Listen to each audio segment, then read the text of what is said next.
Miss Diane, we are ready for the swearing in of our new board colleagues.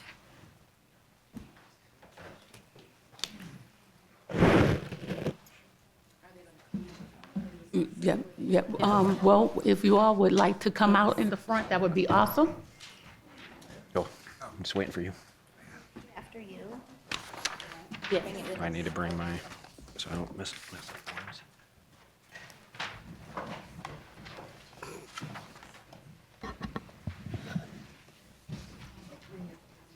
You're fine. You're fine. Please raise your right hand. I do solemnly swear or affirm. That I will support. The Constitution of the United States. And the Constitution of the State of Michigan. And that I will faithfully discharge. The duties of the office of member. Of the Board of Education. Of the Grand Rapids Public Schools. In Grand Rapids, Michigan. According to the best of my ability. Congratulations and welcome to the Grand Rapids Public Schools Board.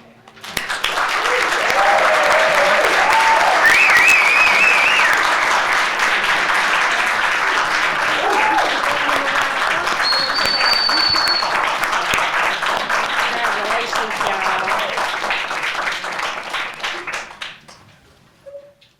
Stay out front, we're gonna take a group picture. Oh.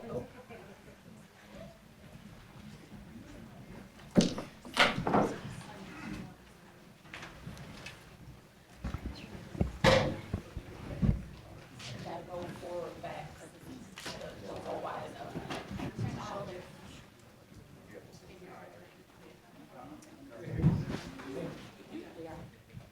You got us on? Yeah, you're good. You're good. All right, ready? 1, 2, 3. We'll do it one more time. 1, 2, 3.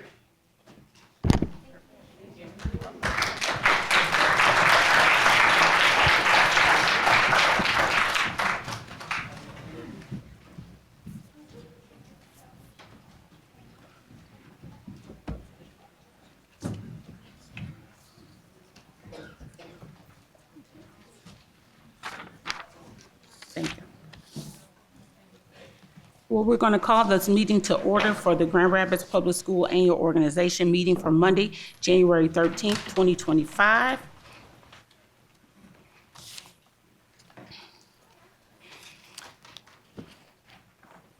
Okay. And at this time, I am going to request nominations for a temporary chairperson.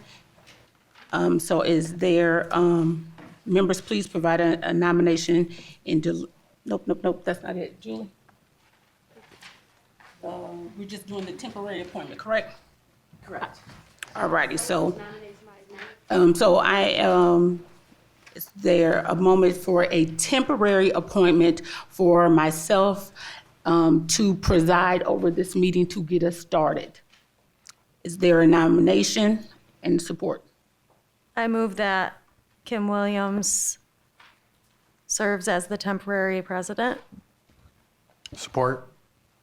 All in favor, please say aye. Aye. Any opposed, same sign? All righty. So as the temporary chair, I will take forward a slate of officers. We have currently 4 officer positions and 4 people for them. So there has been a board member has nominated Kim Davis for president. For vice president, Ari Wade has been nominated. For secretary, Jose Rodriguez, and for treasurer, Kimberly Williams. The temporary chairperson provides clear feedback concerning the various nominations for each position.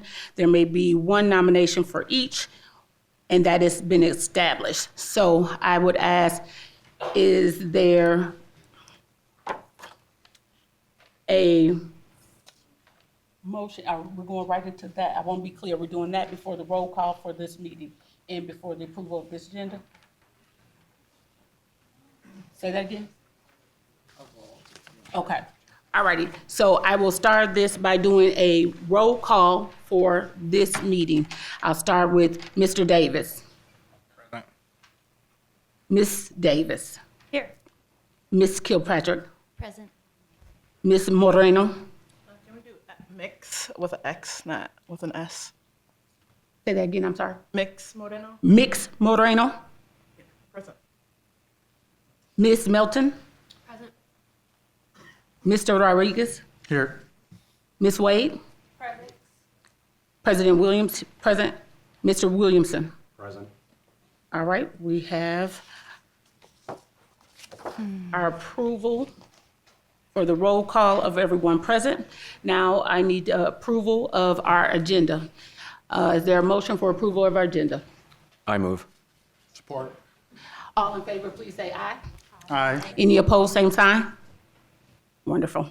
And so the slate of officers, again, are listed as Kim Davis for president, Ari Wade for vice president, Jose Rodriguez for secretary, and Kimberly Williams for treasurer. Is there a motion to accept the slate? Motion. Support. Okay, let me get the right sheet so I can.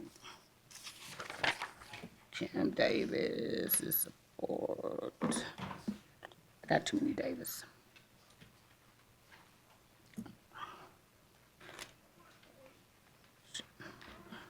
All righty.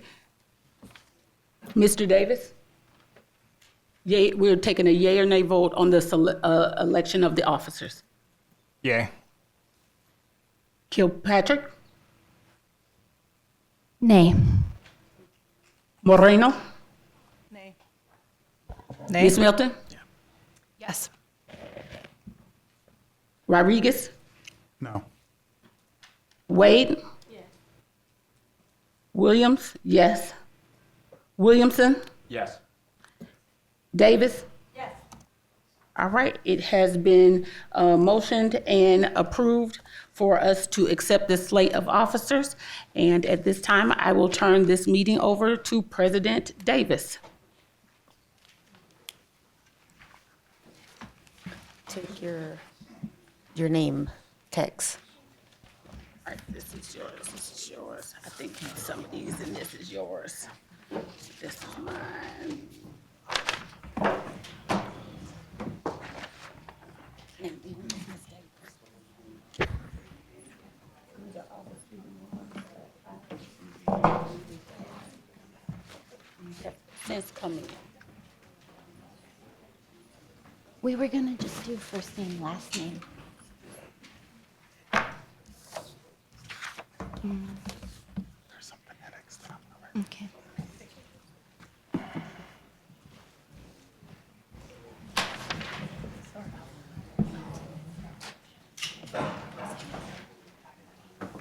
I mean, Appreciate it. You know. I'm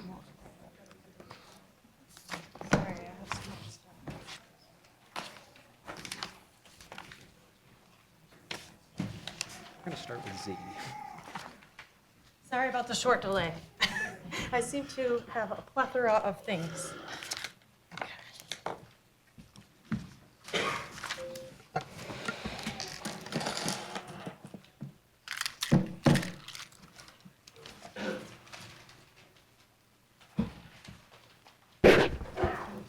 All right, our next agenda item is celebrations.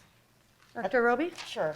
So, good evening, everyone, and Happy New Year to all of our board members as well as our audience. We have celebrations with our HBCU, which stands for Historically Black Colleges and Universities Initiative, and I'll invite Executive Director Ms. Bridget Cheney down to come and explain what that program is and how we're celebrating for those young people.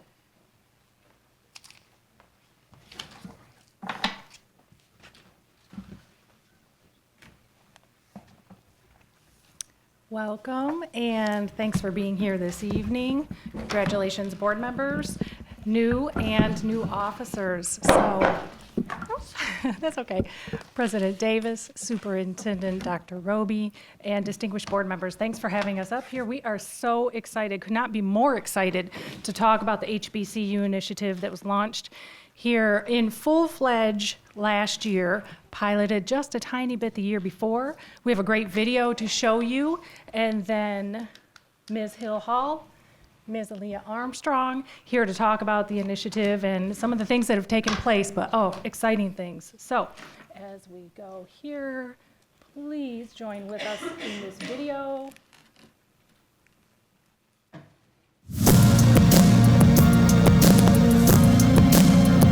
I went to Tuskegee University in Alabama.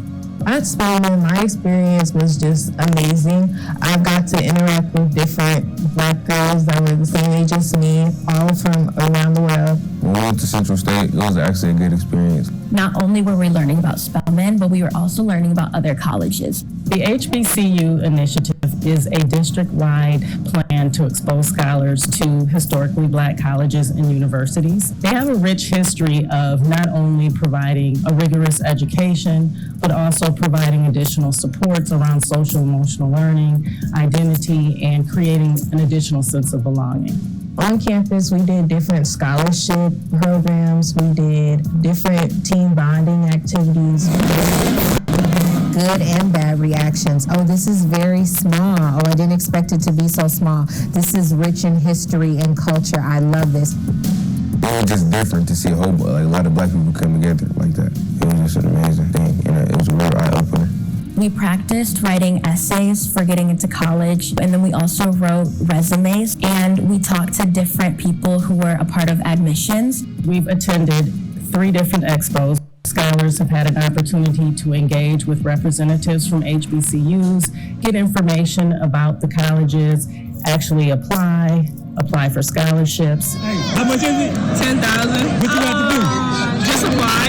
I always see myself going to college, but I never saw me going to HBCU at all. They saw something different in me, and I'm glad they pushed me to see that opportunity. I feel as if this trip has prepared me for what's next. I do want to attend HBCU, but I also want to get more out my comfort zone and get more active in the community. I don't think that we can put into words how valuable it is. It is life-changing. It is life-altering when we talk about the experiences that they are receiving, how rewarding they are. We've had students to meet people that will probably be lifelong mentors for them. I know I can push forward to all those talents. It not only helped with girlhood and like Black girlhood, but it also helped me understand different academic things too. So I think it was a really good experience that I'd recommend to anyone.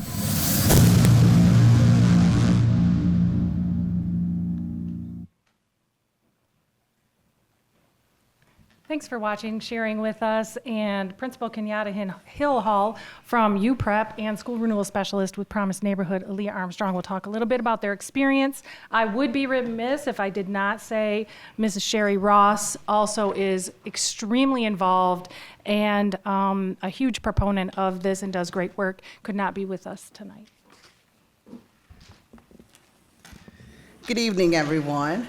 So I'm so excited to be up here to talk about this experience. I'm going to first talk about my experience as a graduate of Ottawa Hills High School, class of 2001. That was a time at Ottawa Hills where they had a lot of educators that came from HBCU. And so it was a climate and culture about sense of belonging. It was a climate and culture about Black excellence. And so I did not attend HBCU, even though I visited a lot of my friends. And so I felt like I was an HBCU graduate, but it was still a pride about being part of Black excellence, seeing Black doctors, seeing Black nurses, seeing Black psychiatrists.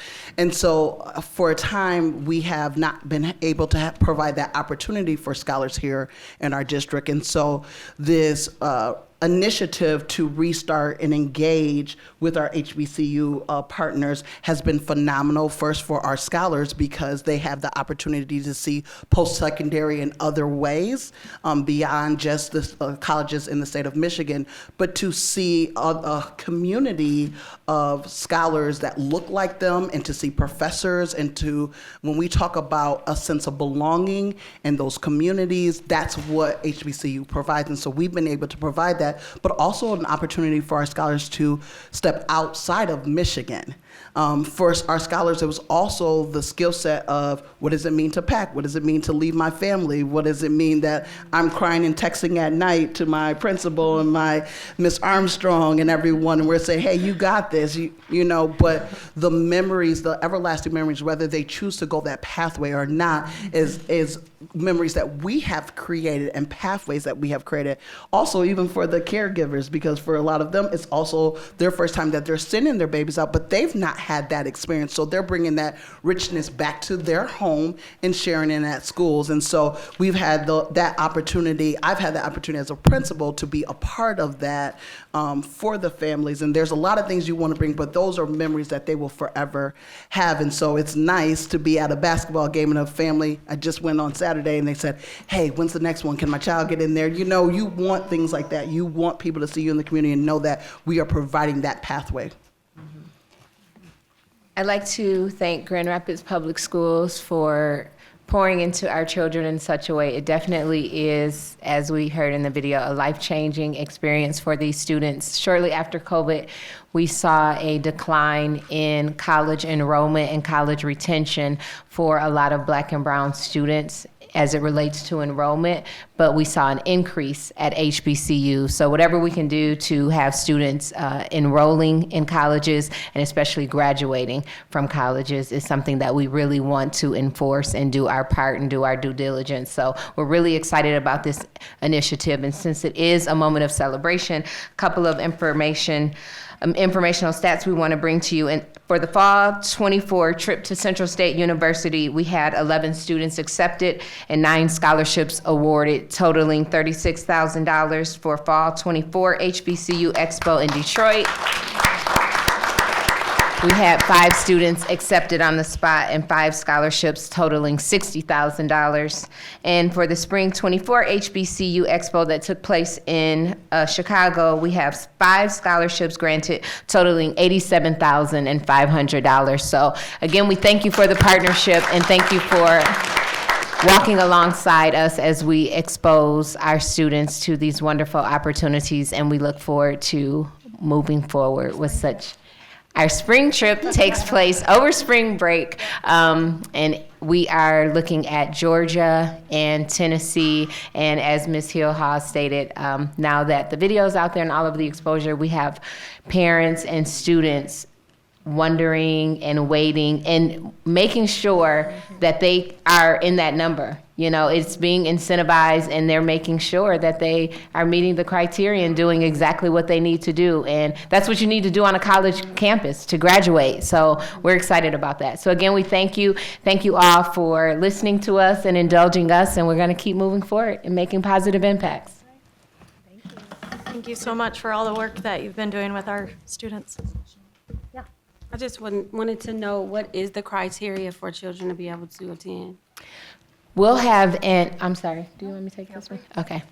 We will have an application process going out. When we had the partnership with Spelman College has their own criteria. And so what we do is walk alongside the students to make sure they are putting their best foot forward and meeting those needs. So it depends on the partnership, if we have one, what that criteria is for our because the first year we partnered with another organization. This year we will have an application process that goes out because it's a district-wide initiative.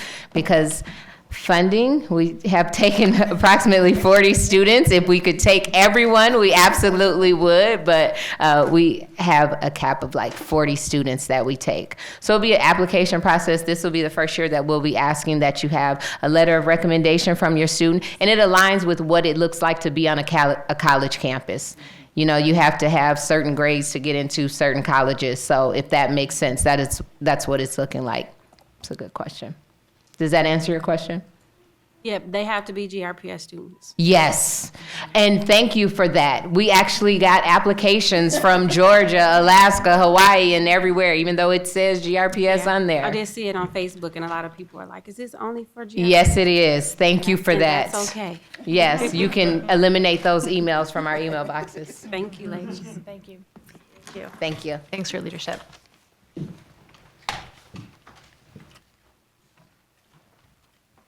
Okay, moving on. Our next agenda item is report of the student representatives.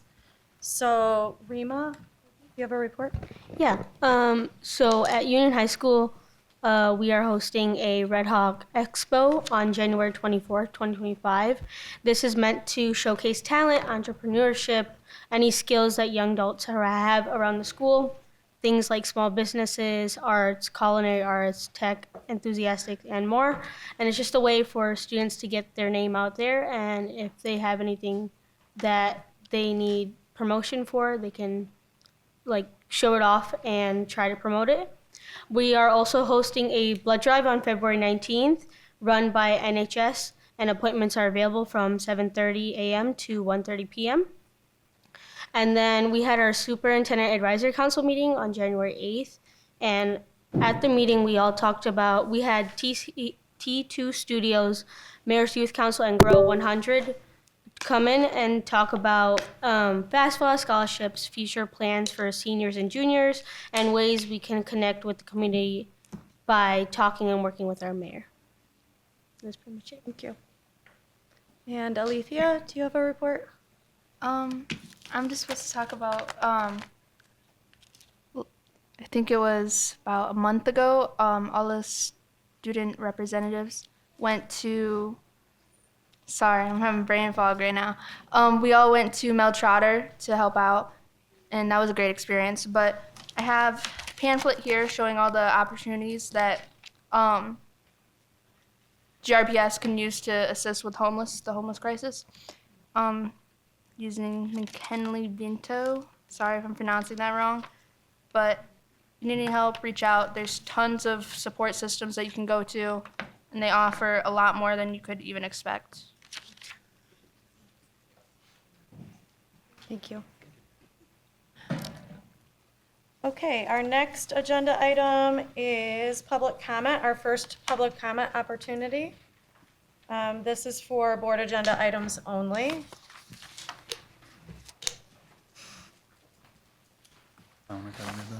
Yes, Trustee Okay, Rodriguez, all right. can you read us information about public comment? All right, hey everyone. 1 second.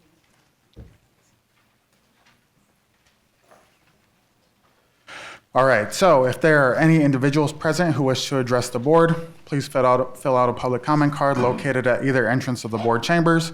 Please also read the rules on the back of the comment card concerning policy and procedure. We have two public comment sections on the agenda. The first one is public comment on board agenda items. Agendas are located by the comment cards. The second public comment opportunity is for commenting on non-agenda items related to the business of the district, but are not topics on the current agenda. If you wish to comment during both public comment opportunities, you will need to fill out separate cards.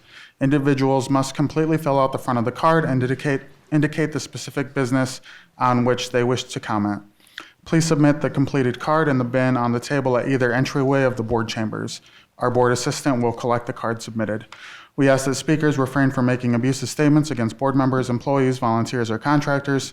Speakers are encouraged to present complaints about a specific board member, employee, volunteer, or contractor through the appropriate process established under Board Policy 9450 before requesting the board's consideration. The board policies can be found online at grps.org. Individuals will be invited one at a time to the podium to address the board. Before beginning your comment, please state your full name. At that time, we'll start the timer, allowing each individual 3 minutes to make their comment. A 1 minute notice, well, we'll be using the timer now, so we won't be giving a 1 minute notice, so please take a look at that. You'll need to complete your comment time upon being notified that the 3 minutes have passed. Board members do not respond to public comment. Concerns will be brought to the attention of the appropriate staff. We value your input and thank you for sharing with us. Okay, we're going to start with student comments. Briseda, is it Mayor Quintanera? Quintanar. And then after Reseda will be Karina Rodriguez. Okay. Hi, I wanted to first of all congratulate all those elected. I've got the chance to meet many of you and talk to you. I wanted to start off with I'm Brasida, and I'm with a group of students right there. We come with SALT, and we're really dedicated into making changes in our schools, so you're going to see us here quite a bit.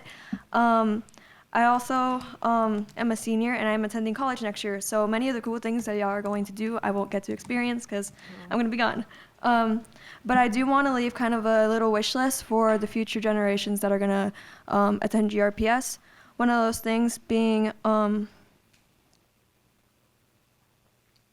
better teacher pay, a more inclusive curriculum for kids with disabilities, better lunches, a reliable transportation system, more mental health support for schools, and making sure that schools are a safe place with any child, no matter of their legal status. Thank you for your time, and I congratulate everyone who got onto the board.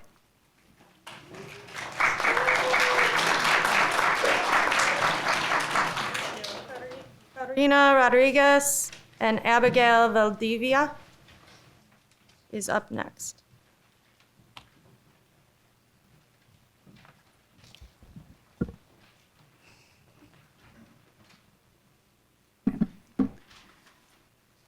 Hi, my name is Karina Rodriguez, and I go to City High Middle School, and I'm a junior. I want to start off by congratulating the new school board and members on your inauguration. I'm out of breath, oh my God. Okay, I'm hoping to meet you all and also get to know all of your values. Talking about values, I want to bring up the topic about making GRPS a sanctuary district. As we've seen so far in the U.S., deportations have already begun in the Bakersfield, California, and it's only a matter of time before this happens in our communities. As a Latina, in the community doing organizing, I cannot sit back on this issue and act like nothing is happening. We must create GRPS a safe place by creating boundaries. I have seen the deportations of parents affect students in the district in 2016, and those same students have not been the same ever since then. I understand if many people see this as a political issue, but it's truly something that is based on morals and values. Keeping families together should not be a political issue.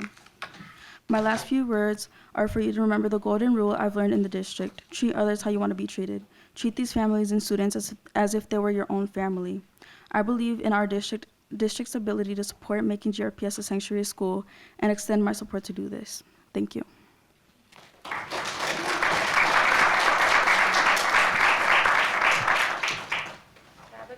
Abigail Valdivia, and next is Odin Chiara.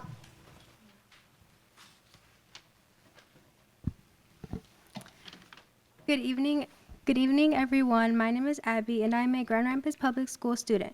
First of all, I would like to welcome the new school board members. Congratulations. When I attended the Urban Core Collective School Board Candidate Forum, Eleanor talked about their goal for students to make more decisions in our schools, especially school lunches. That made me feel that students have support, and it gave me hope that we can have a school board that empowers students. I hope for more opportunities to speak with you all this spring semester. I'm here with the Student Association for Leadership and Transformation, SALT, to invite you all to collaborate with students and together build a healthy and thriving Grand Rapids Public School District. SALT is a movement for students by students seeking positive and strategic change in GRPS. As students, we have talked and worked with our educators and school staff to support student equality for education and schools' working condition. It is important for our school communities to collaborate and design change together. We are students working with families and staff and community members to make GRPS a healthy and thriving learning and working environment, a vision that can happen with support from our school board and district. Like many of the newly elected school board members, we value structures, policies, and practices that reinforce engaged parents, caregivers, and students as key decision makers and increased sense of belonging. We would like to offer SALT as a partner organization that the school board and district can speak with and create spaces for students, leadership, engagement, and decision making in our schools. We look forward to hearing from you all. And as an extension of the sentiment, I want to mention my support of making Grand Rapids Public Schools a sanctuary school. Thank you.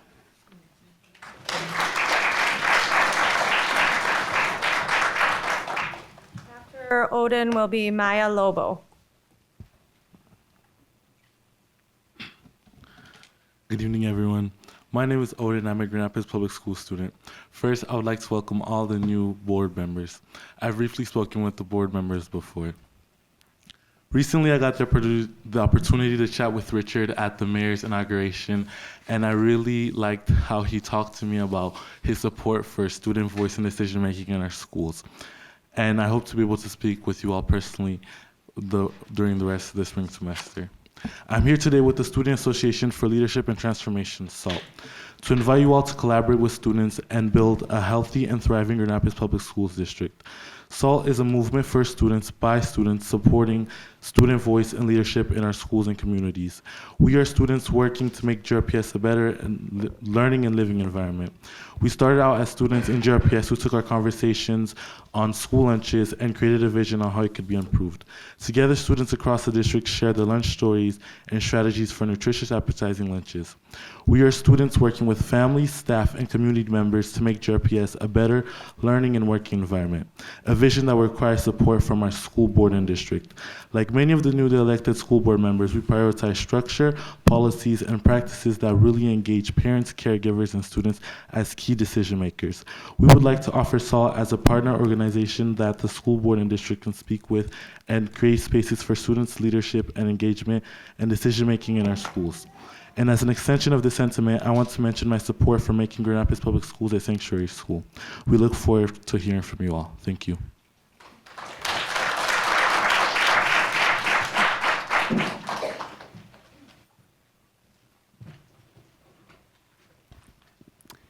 Good afternoon, everyone. My name is Maya Lobo, and I'm a junior attending GRPS district, and I'm also a member of SALT. I'm here today to advocate on the GRPS district becoming a sanctuary district. So school should not only be a place where students come to learn, but also be a place where students and their families feel welcome and safe, acting as a pillar of our community. As a student, I understand how having a large amount of stress and pressure can interfere with one's own learning process, especially in school. Right now, I work in proximity with many other students who come to school with fear for themselves and their family's safety, and that is really disturbing to me. I believe that making GRPS a sanctuary district will limit that stress significantly and ultimately benefit many students in their learning processes just by being in an environment where they feel safe. Thank you for your time.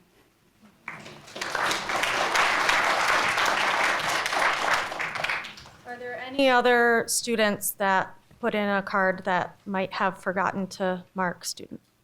Okay. Moving on then, we have Kathy Singenthaler. And after that, Besadia Valdivia.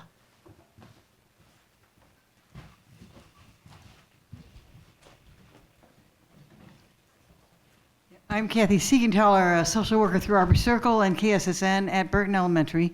And I've been involved with the public schools for many years. My kids went here.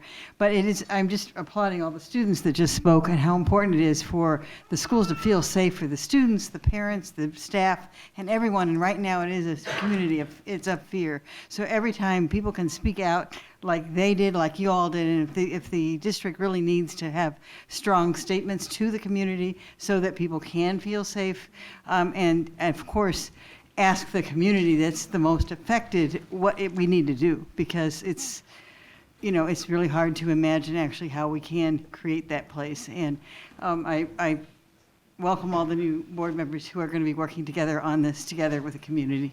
Thank you.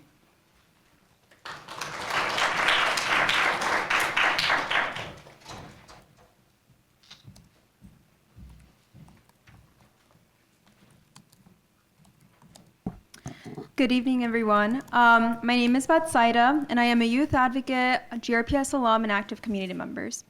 First of all, congratulations to the new elected Grand Rapids School Board members. As a youth organizer and a community advocate, I've had the privilege of engaging in meaningful conversations with both new and experienced school board members. Together, I believe that we can continue to dream and strategize ways to strengthen and support a vibrant school community. Your leadership and our community's leadership and role in our schools is especially important in today's political climate where public education and access to our schools have become contested issues. As the year unfolds, I envision a school community that flourishes through collaboration and decision-making with students, families, and staff. By drawing our collective wisdom, creativity, experiences, and shared responsibilities, I believe we can build a school system with strong community ties and centered in those most impacted. Like any relationship, this process will require us to embrace productive tension as we navigate tough but necessary conversations. I'm excited for the positive impact of the new school board and our alignment for a healthy and healing Grand Rapids Public Schools. And like other students, in addition to this, I want to express my strong support for the Grand Rapids Public Schools as a sanctuary school. It is our collective community responsibility to ensure that our schools provide a safe, positive, and thriving environment, and our district has the tools to officially declare Grand Rapids Public Schools as a sanctuary school and codify welcoming schools. Thank you all for your time.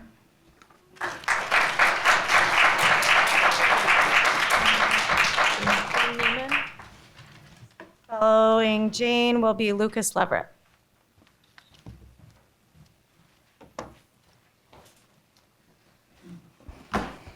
Hi, good evening. I'm Jane Neiman, Vice President of GREA, Grand Rapids Educational Association. Madam President, Madam Superintendent, distinguished board members, first of all, I want to congratulate the new members of the board. Thank you so much for running and being a part of our school district and helping to improve GRPS. I wanted to shout out the district for the communication that was sent about what teachers and students should do should an officer from ICE come into the building. That was very informative and helpful and offered guidance to, I think, some very nervous staff and students. And so that was in my mailbox today as I left the building. So that was a good communication. I did speak with our Dean of Students who works with the Hispanic Center.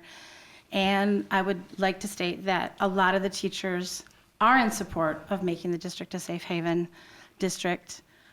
We are very concerned about our students' mental well-being. We know what it is like from past, the soon-to-be president's past term, how stressful and demoralizing and nerve-wracking it is for students to have their loved ones sent away, not knowing what they're going to do. We've lost students because of that, because they've had to move with aunts, uncles, or other family members. So we at GREA do support this initiative as well. I think most of our teachers do support this because we support our students. That's what we do in GRPS. And so I would hope that we will continue by passing this board policy and continue to communicate with students and families about how to keep them safe and to keep them informed. I also want to speak about the board meeting schedule. I know that the board meetings last year went down from 2 meetings a month to 1, and that the second Monday meeting of the month was chosen. I would like to ask that this board consider, when they make meeting schedules, that we consider what days are most convenient for the community and the staff to show up. Since we only have one opportunity to talk to you a month as opposed to 2, it makes it a lot harder when we have 90-minute meetings on the second Monday of the month to be able to come here. Parents, educators that are parents or need to take care of loved ones don't have a lot of time between the board meeting and the end of their PLCs, professional development meetings, to come here and get dinner and pick up children or whatever. So I just wanted to ask that we be mindful of that. Thank you very much.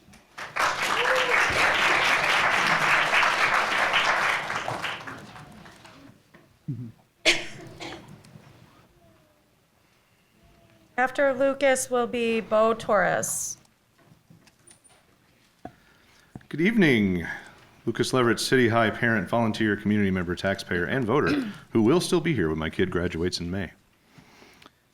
Look at this new board. Just in time for School Board Recognition Month, which is a spirit of appreciation that I want to echo from tonight's agenda.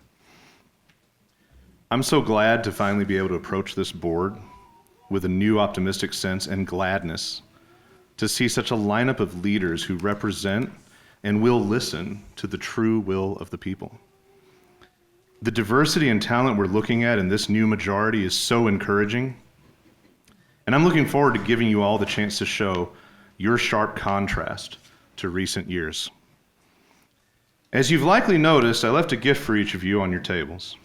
It's an omelet cookbook, which is a cheeky way to encourage you to remember one of my primary mantras, to break some eggs and make some omelets. Question or destroy that which is not working and make something better and new. Move fast and break things. So much is already broken anyway. Replace it with better and do it in short order. The time we have with our students is so very brief. Every time you surrender to incrementalism, you'll be wasting those precious years. Our kids don't have time for bureaucracy, egos, coddling of administrative feelings. Embrace and grow your power. You're an elected government. Lead like it, with guts, out in the open and out loud.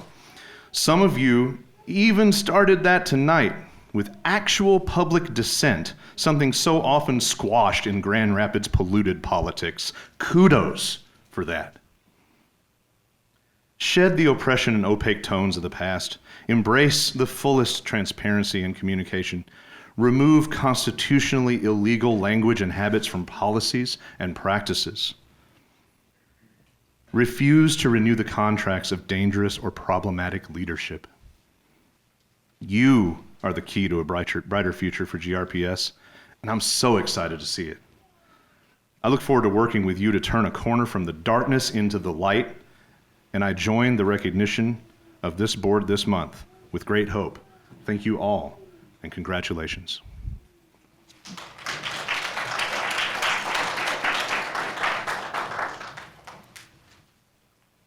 Following Bo Torres will be Nico.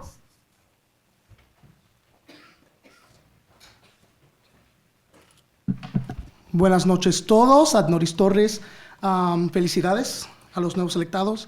So congratulations to all of the new electeds. Congratulations, Dr. Roby, on your Founders Day today. And as a fellow Greek, there was one thing that I learned. Proper prior planning prevents poor performance. So today I ask, how are we preparing? As we all know, schools are more than educational spaces. They are social impact zones. They are havens from abuse. They are spaces for artistic expression. Today, I was moved to speak by the young people of SALT and the work that they have continued to do over the course of the last few years. Many times I've come and I've listened and I've asked questions outside of the space, and today I wanted to really voice my opinion that as we look to prepare, we ask our students to prepare. We ask our colleagues to prepare, our teachers to prepare. How are we preparing for what we know is coming and what is coming down the line so fast? One of my teachers, one of my mentors, who still is an influence in my life, always asked us to think about one phrase. We are the music makers and we are the dreamers of dreams. The whimsical words of Willy Wonka always ring in my mind as to what can be accomplished and what is achievable. Understanding that we are always willing and able to do what we dream about. So how are we utilizing those dreams? When we think about safe spaces and we continue to dream, I really urge all of you to plan to make sure that you are prepared, not to do what may be seen as legal, but what is just. Remembering always that discrimination and Jim Crow were once legal, not just. So, in that, we look to our 2025 planning to be a space of understanding that the words that are being used like immigration, deportation, slurs like illegal, have no space in our school systems and in our spaces of education. By making sure that our schools are truly sanctuaries, we guarantee all of our students' success. So look to that largest population that we have in our school systems and really pay attention to not only what they are facing, what their families are facing, what the global Latinx community is facing as you make these decisions to make our school system a sanctuary space so that all can be successful.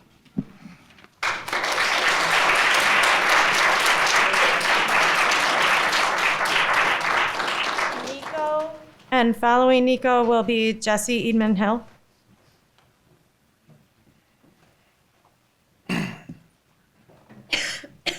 Hello, my name is Nico. ICE coming into schools is not only predatory but inhumane. Children at no point should feel threatened by any form of law enforcement in schools. This land was violently stolen and destroyed in the first place. The harassment of students, especially on school grounds, is completely unacceptable. There needs to be a safe space within the schools. I support GRPS being a sanctuary district. Thank you.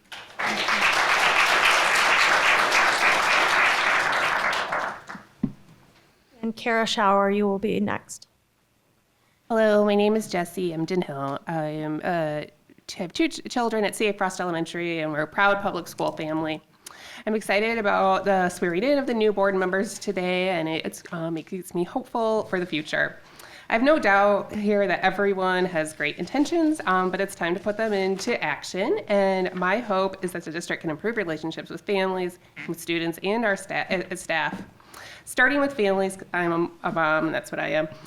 One of the big obstacles I have noticed since my oldest child even registered for kindergarten is how poor the communication is. The district needs to keep parents informed and educated. Make sure that all parents understand why they need programs like Parent View, what that is, what's Clever, what's Class Dojo, instead of just expecting us to know and surprised we don't have it on our phones. Engage with parents to make,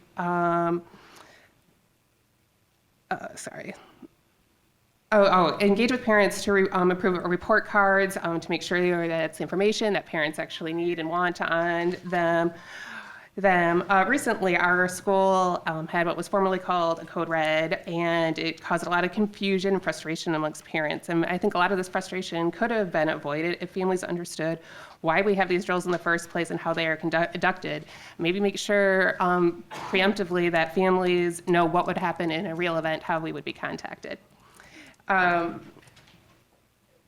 any type of drill.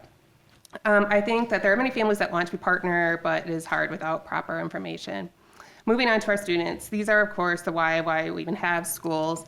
We need to be focusing on initiatives that will make school more enjoyable, more engaging, and safe. This includes improving breakfast and lunch, investing in proven curriculums, continued and expanded use of programs, gun violence programs like Be Smart, and with the upcoming inauguration, I think it's very important that the district be designated a sanctuary school district. I left the building level staff for last because those are really, our teachers are the key to make both families and students improve. Yet our teachers are grossly underpaid. Just today I watched a video of how first year teachers are likely spending over half of their income on housing alone. This is unacceptable and needs to be addressed immediately. Thank you.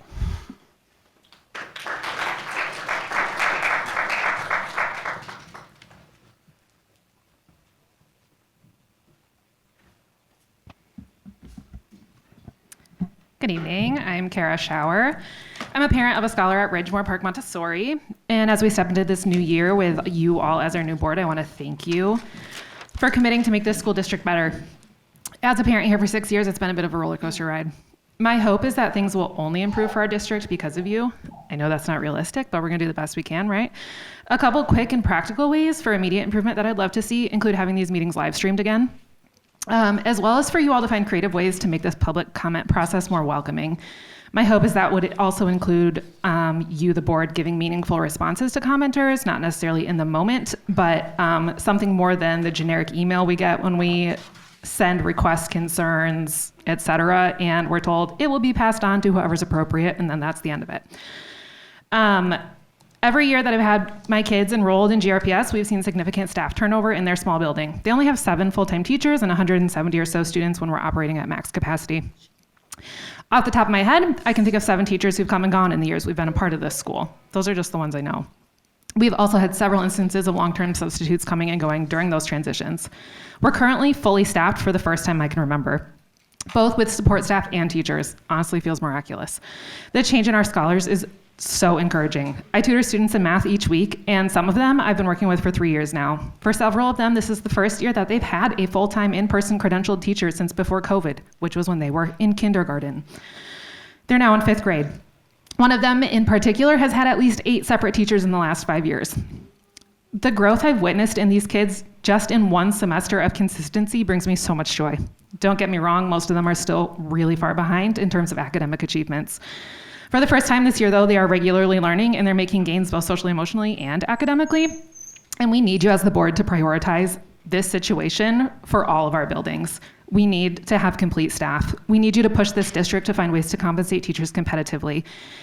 If it can't be solely in salary, then in benefits or other non-monetary perks. We need you to be asking hard questions about the roles of our leaders, everyone above the teachers, really. How are we determining if our principals are effective leaders? Do the teachers have the resources and support they need? Are the things they're missing because our principals are not fulfilling their duties, or is it outside of their control? How are we evaluating executive directors? How about the chief of staff, superintendent, vice superintendent?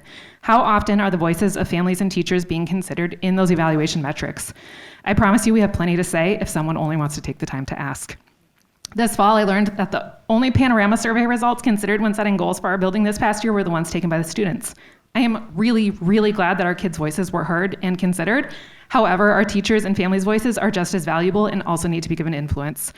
One conversation I had with a board member last year centered around some of these ideas, and they mentioned they don't often hear from families about their building leaders or EDs at these meetings.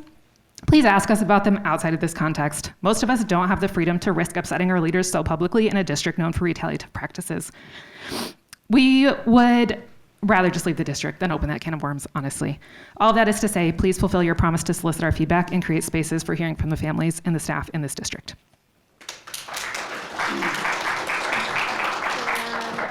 I did find another comment card. So Gemma Lowe.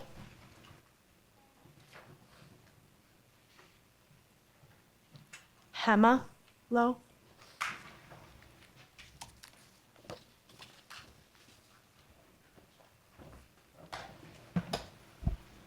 Buenas tardes. Espero que alguien me pueda traducir. ¿Alguien está aquí? ¿Sí? We have a translator. ¿Quién me puede We traducir? have a translator, right? Where is that Here we- person? There we go. Ok. ¿Y si podemos empezar de nuevo? Good evening. Can we start all over? Perdón, aquí tenemos un traductor para traducir acá atrás. Ok. Thanks, Hugo. Gracias, Hugo. Hola, ¿qué Hola. tal? Hi. Buenas tardes, mi nombre es Gema y si podemos el tiempo. Good afternoon. My name is Emma, and if we can set the time back. Sí, yo estoy aquí como una persona de la comunidad, como una abuela y una mamá muy preocupada por mi comunidad. I'm here as a member of the community, as a grandmother, as a mother, and very concerned about our community Porque vienen tiempos difíciles para los inmigrantes. because there's some hard times coming to the immigrants. Y estoy leyendo aquí, bueno, está en inglés, pero estoy leyendo aquí cómo, bueno, si me lo traduce. Well, I'm reading here, and I'll do the translation, the side translation. ¿Cuál usted quiere leer, mi señora? No, ¿qué dice en español? What does this say in Spanish? So I'm reading the heading here. What to do if Immigration and Customs Enforcement visit your school? ¿Qué vamos a hacer si la inmigración o el departamento de ICE visita la escuela?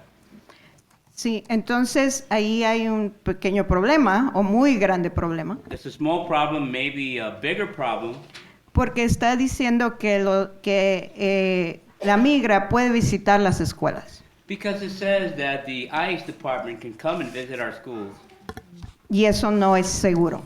and that is not safe. Aún ni siquiera alrededor de la escuela. Not even around the school facility. Porque los papás van a recoger a los niños alrededor de la escuela, no adentro. Because parents will come to pick up their children around the school area, not inside. Yo lo hago todo el tiempo. I do it all the time. Entonces, no necesitamos decir que estas escuelas y los alrededores tienen que ser santuario. So we want to say that the school and everything around the school should be a sanctuary, Una área sensitiva para nuestra comunidad. a sensitive area for our community. Entonces, esta política, So this policy pues está diciendo que ya están hacia adentro. is actually saying that they're already inside. Entonces, ¿qué pasa afuera? Afuera ya se encontró con la migración y ya se separaron las familias. So what happens outside? So now they've met immigration or ICE, and then we have a separation of families. Por eso es que tenemos que estar seguros en nuestra comunidad y en la área alrededor de las escuelas. That's why we have to be safe in the school and in our areas. Y implementar esta política de el distrito santuario desde alrededor de las escuelas y adentro de las escuelas. So it would be best to implement this sanctuary on the inside and on the outside of the schools. Poniendo anuncios por todos lados y diciendo al público que nuestra comunidad va a estar segura porque nuestras escuelas van a estar seguras desde afuera y de adentro. And maybe putting some signs and putting the word out that our schools are going to be safe, not only on the inside but on the outside as well. Y ni que piense la migra que va a llegar a nuestra escuela. And to let the ICE know that they're not going to come into our schools. Que ni se atreva a ir. They should not even dare to do so. Gracias. Thank you.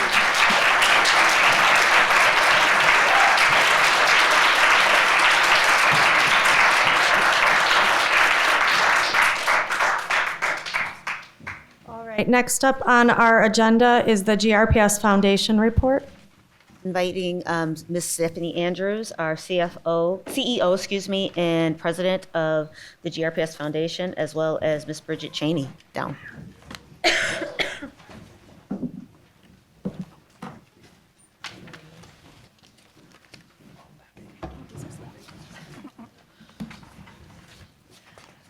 right, good evening, President Davis, Superintendent Roby, and new and returning board members. Good to see so many great new faces on the board as well. So Happy New Year. Just because I know there's quite a few new members, I thought I would just give a quick overview. Don't worry, I'll be bright, brief, and gone. So with the foundation, our mission is to continue to cultivate resources for our students to have everything that they need to grow, thrive, and be amazing students in our district, and we work to remove as many barriers as we can, not always monetarily. Sometimes we can get in-kind gifts or other needs as they arise.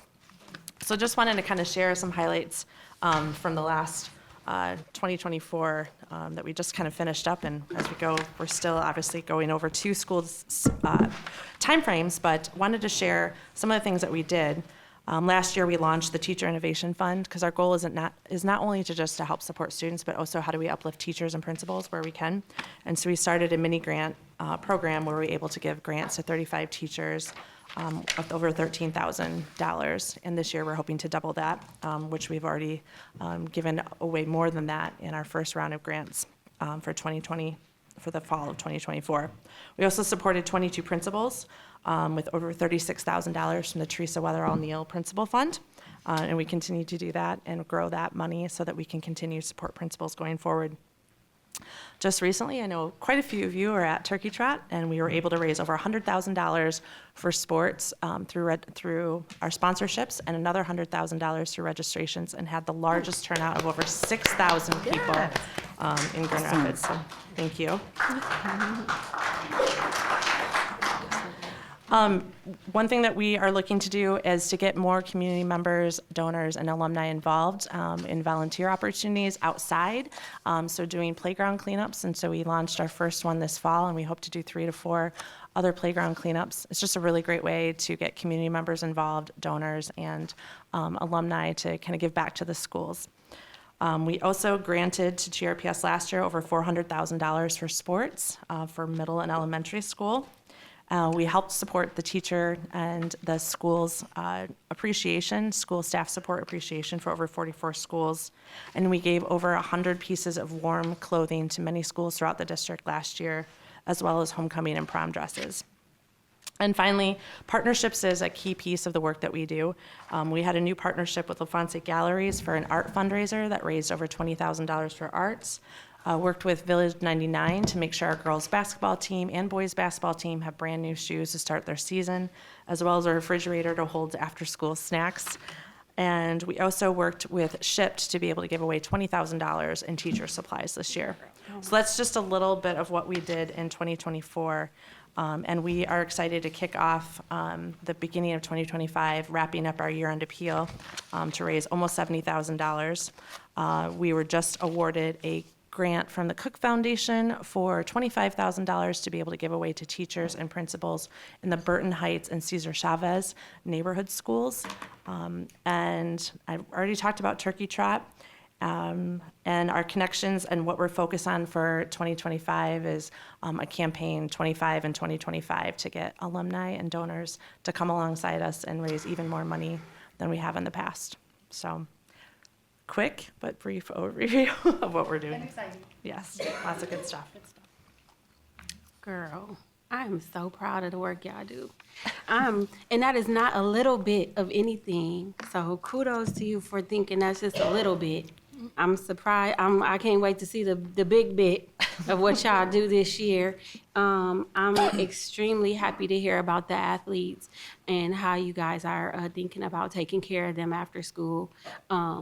Me and Kim talks about the after school nourishment for our athletes, and that in between lunch and practice, they not eating again until they get home. And so I think that is extremely important that we're thinking about stuff like that. And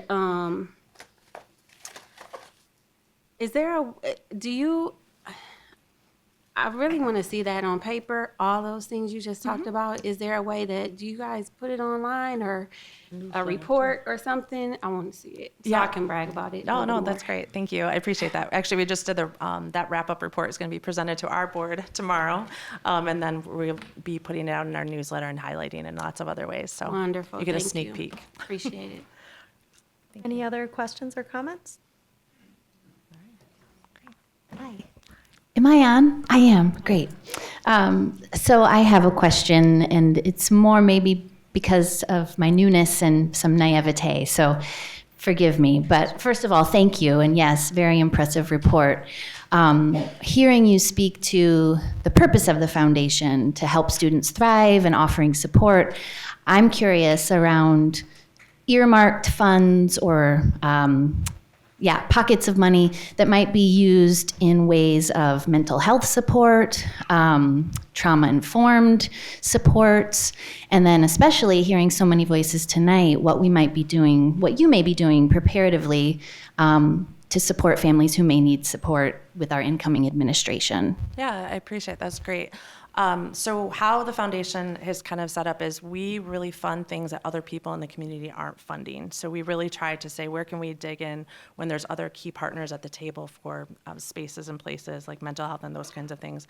A lot of our donors are donors to other nonprofits in our community. So some of the pillars that we've taken on are we support sports, we support arts and music, and we also support experiential learning. And then how do we support some of the other supplies in the district for teachers and principals.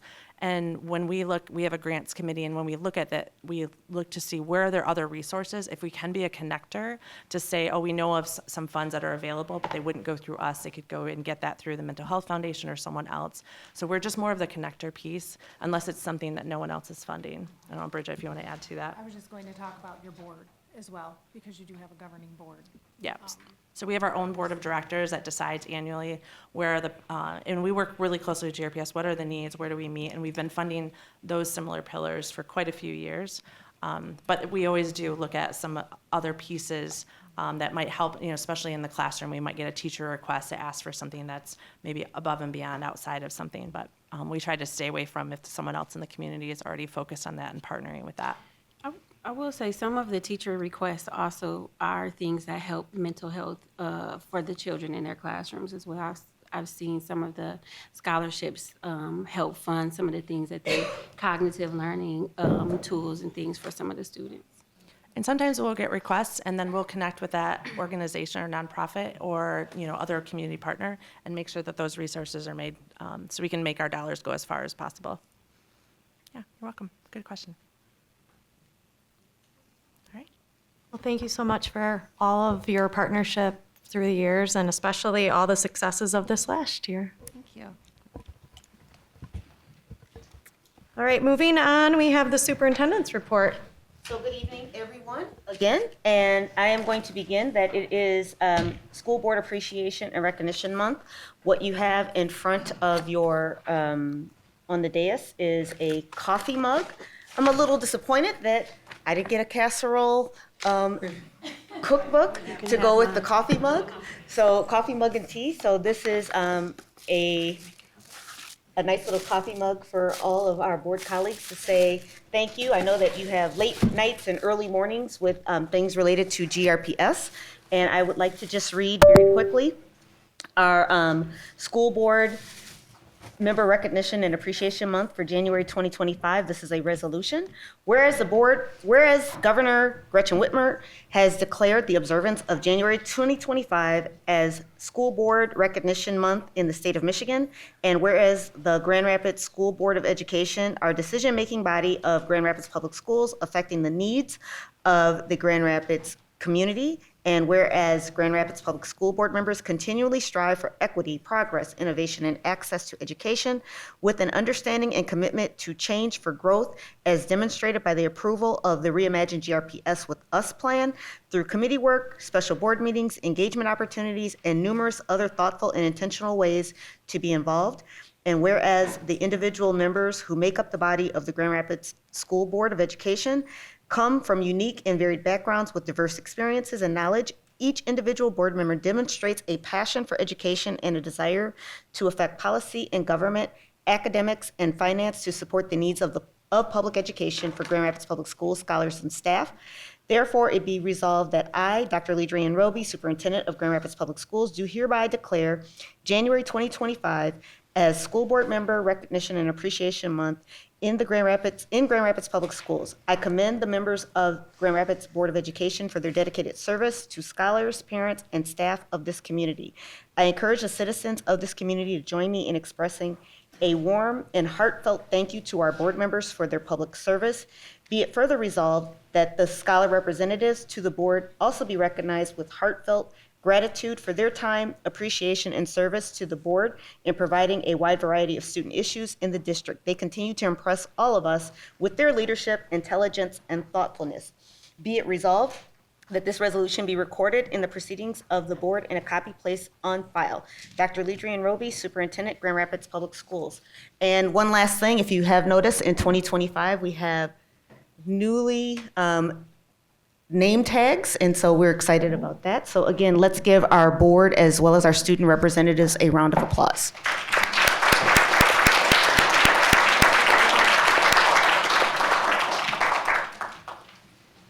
The other part of the superintendent's report is I'm going to provide an overview of what we have done and what we will be doing related to immigration enforcement and readiness.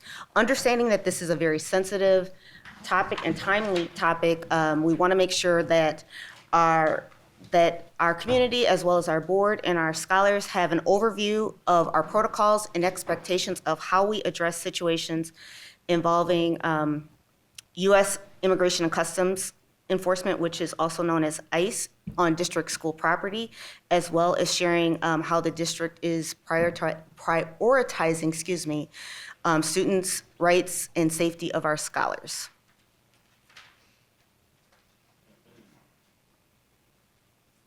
So just very generally, how we're supporting our community, reinforcing that GRPS is safe and welcoming for everyone. We have shared resources. We want to continue to share resources with our community as a whole. And we have been working very closely to ensure that families and community have accurate information of places where they can receive support and additional information. In the sharing of resources, at the end of December, just before we went on winter break, we sent out a district letter just connecting our families with some different resources, and also just reaffirming that GRPS is a safe place for our young people, and we're not doing this work in isolation. This is not an exhaustive list, so I don't want anybody to see this list and say that's all that we're working with. We have additional resources, but we do have some samples of resources and agencies and entities that we have been working with. And then also being sensitive to that this can be a very stressful time for families, making sure that our school-based mental health services are connected to what is taking place, and that they're able to also be a bridge or a connection to different things that are taking place to support families that may have some specific desires or needs. Last week, we did provide a 4-step, and under each of those 4 steps, it has more specific directions of what that includes, but we were trying to simplify, what takes place and what we are doing, including what happens. And this is very similar to what happens when anybody who comes into a school building that should take place. And so I want to make sure that people do understand that we do not release information, we do not release students without the appropriate documentation and proof that we are able to do that. And that includes non-custodial parents. That includes other entities that might come into our school buildings. And that includes determining the reason for the visit, recording that person with their identification, making sure that if that person is asked to remain in the lobby, and connecting them with the building principal, specifically to what we anticipate might be coming forward, just reminding our staff that they are to not share information or not sign any information. And so we want to make sure that, again, this is a process that has been in place, but this is a way to just bring it forward again so that everybody knows what is taking place. Over the next week, we will continue to send messages to our families, sharing additional community resources. One of the things that we do ask, and again, I want to kind of separate this just as an example. Every year, at the beginning of the year and around this time of year, we do ask families to take time to update their contact information, because families and phone numbers and different things may have changed, and that's important that we have information of who to reach if there is something that is taking place. And so school leaders will be sending out communications asking families to update their contact information so that we do know who to contact in a case of any sort of emergency. And then this last section is additional legal support.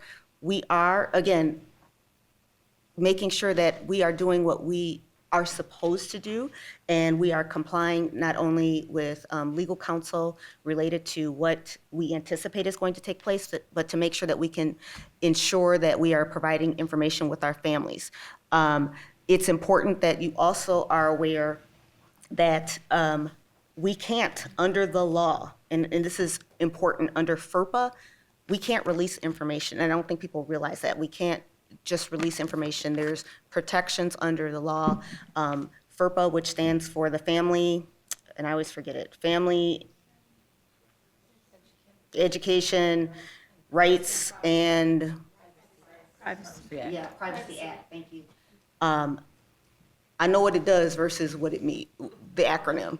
And so making sure that people do understand that there are protections, that people just can't walk into buildings and start to demand certain things. There have been questions around how do we codify this? It's important to understand it is codified. This is information that is part of a process. It is just reminding people of what they should be doing and making sure that if they have questions that we are there to provide that information. Again, this is kind of uncharted times. We want to make sure that people understand that our job is, one, to keep our scholars and our school staff and others safe, and then also to educate. That is our primary job. And so I just wanted to make sure that people did have information. We do have a one-pager that's available, I think, in the back office, or excuse me, the back of the auditorium as well for folks. Questions that board members may have. I have a couple. Okay.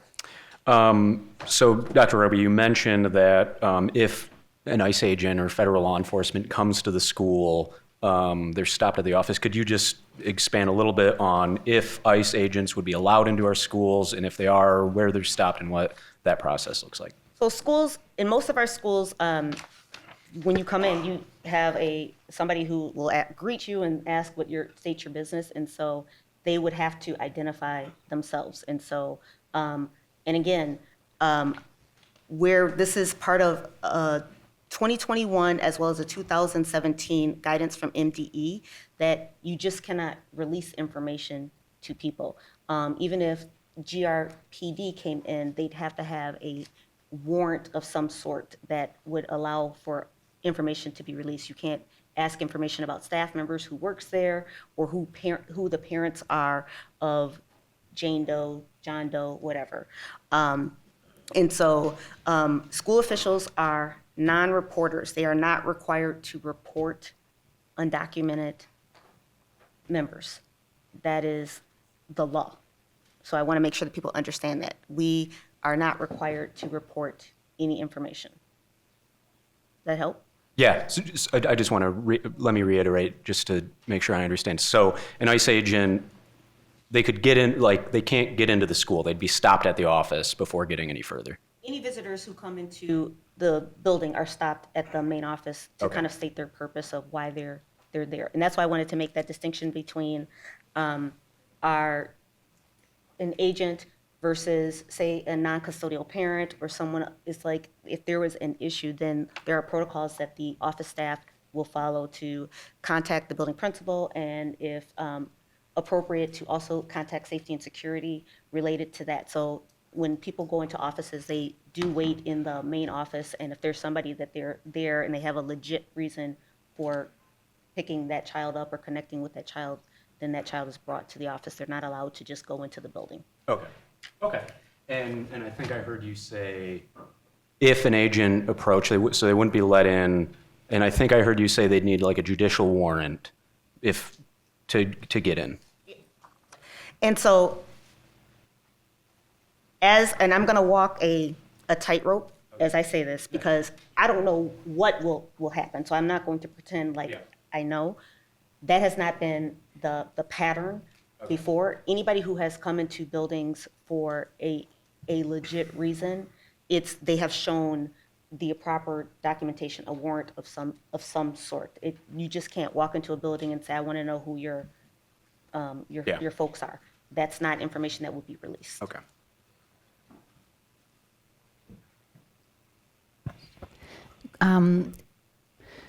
Worst case scenario, ICE does come to a front desk and is greeted by our secretary, our staff, and there is no warrant. How do we ensure that they are removed from the property? And so there are protocols that, we ask people to leave if they don't have appropriate documentation, and then our system would be to certainly contact that building principal and then follow the steps around safety and security, contacting either the police or safety and security to kind of assist.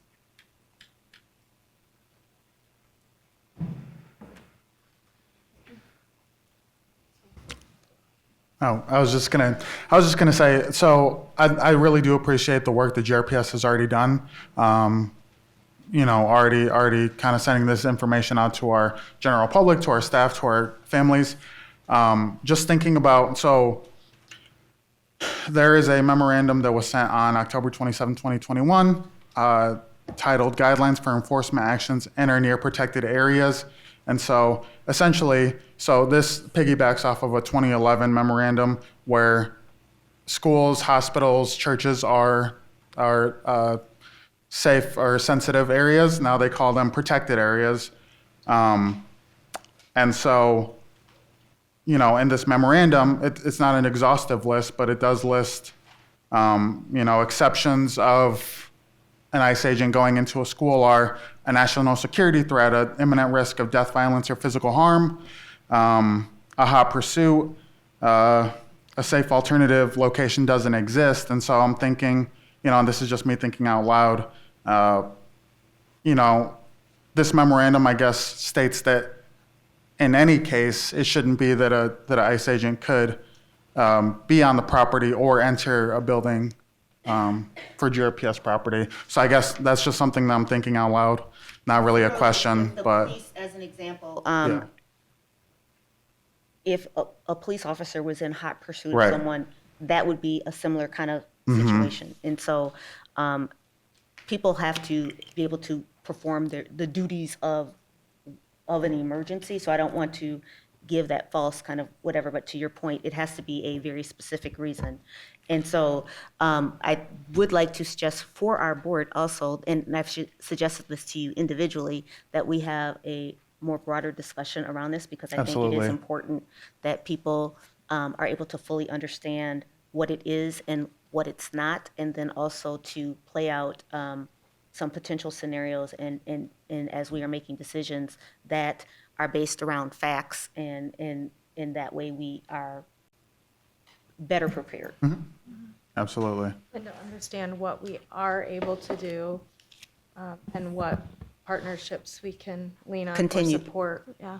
And we have been in consultation with our lobbyists as well as elected officials, both nationally and state and locally, and our local law enforcement as well, because we want to make sure that we're giving people accurate information and that we fully understand what it is and what it's not.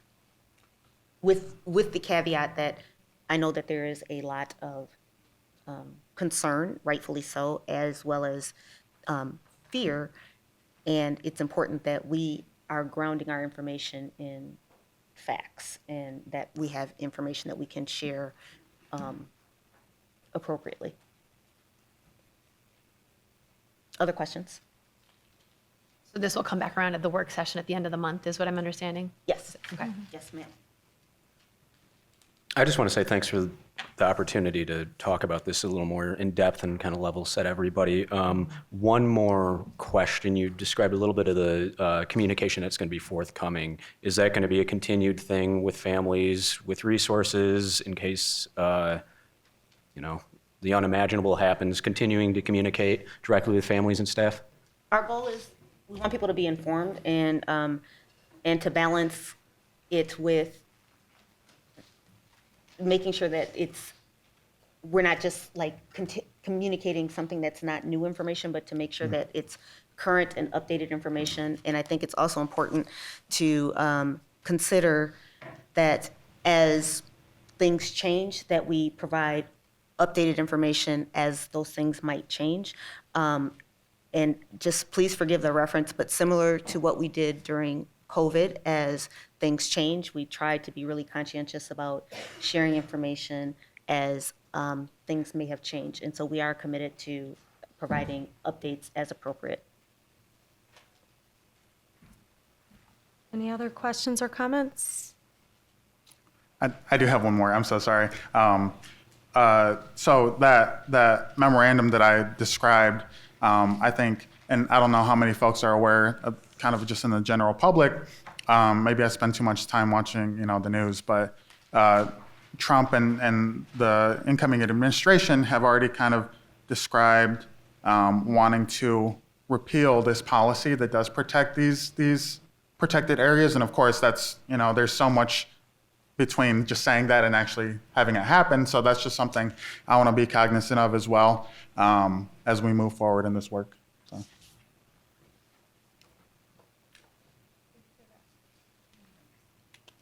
Okay. Moving on to our action item. Any questions or comments in regards to the regular board meeting schedule? Yes, I mean, I would love to explore if this is a huge statement, but it does overlap with the GREA meetings on the second Monday, and I guess I had heard that, and I apologize that I didn't walk away remembering that before this time. So I apologize. I did know, and I had forgotten that the crossover is here. Is there any conversation or ability to shift that? It's a big ask, but also really important group. I think it's valid to just to look into how we make sure that everybody has access to our meetings.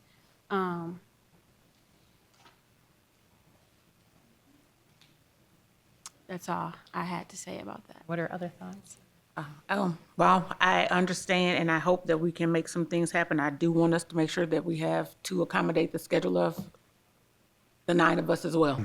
Yes, yeah. I also think moving forward, I think we'll have additional opportunities to engage with the board, not necessarily just these meetings. And I don't know if this meeting setup is necessarily the best to have a conversation, right? It's a public comment. And while I appreciate folks wanting to be here and being able to give public comment, I think we have alternative avenues that we could provide as well. Just for clarification, it doesn't overlap with GREA meetings. It overlaps with some of the buildings PLCs, which are on the second Mondays, not all. GREA meetings are first and third Mondays. Okay, thanks, that's helpful. And does the time overlap? So PLCs typically, because schools are on different schedules, and so typically PLCs are right after school or shortly after school. And so for those schools that have later starts, it might have a compressed window. Elementary especially, or later start high schools like Southwest. Yeah, and I am aware that there is a public comment time during our work sessions as well that could easily be connected with, but I just wanted to put out there that conversation. Thank you, Sarah. It sounds like something that we can continue to talk about, just access to our meetings and setup of our meetings. Or just access to the board. Right. Yeah. Yeah, and I think that's what Jose was Well, referencing. and don't forget, there is access to the board. Our phone numbers and emails are always there and available for people to contact us directly if they want to have those one-on-ones. Or they know that.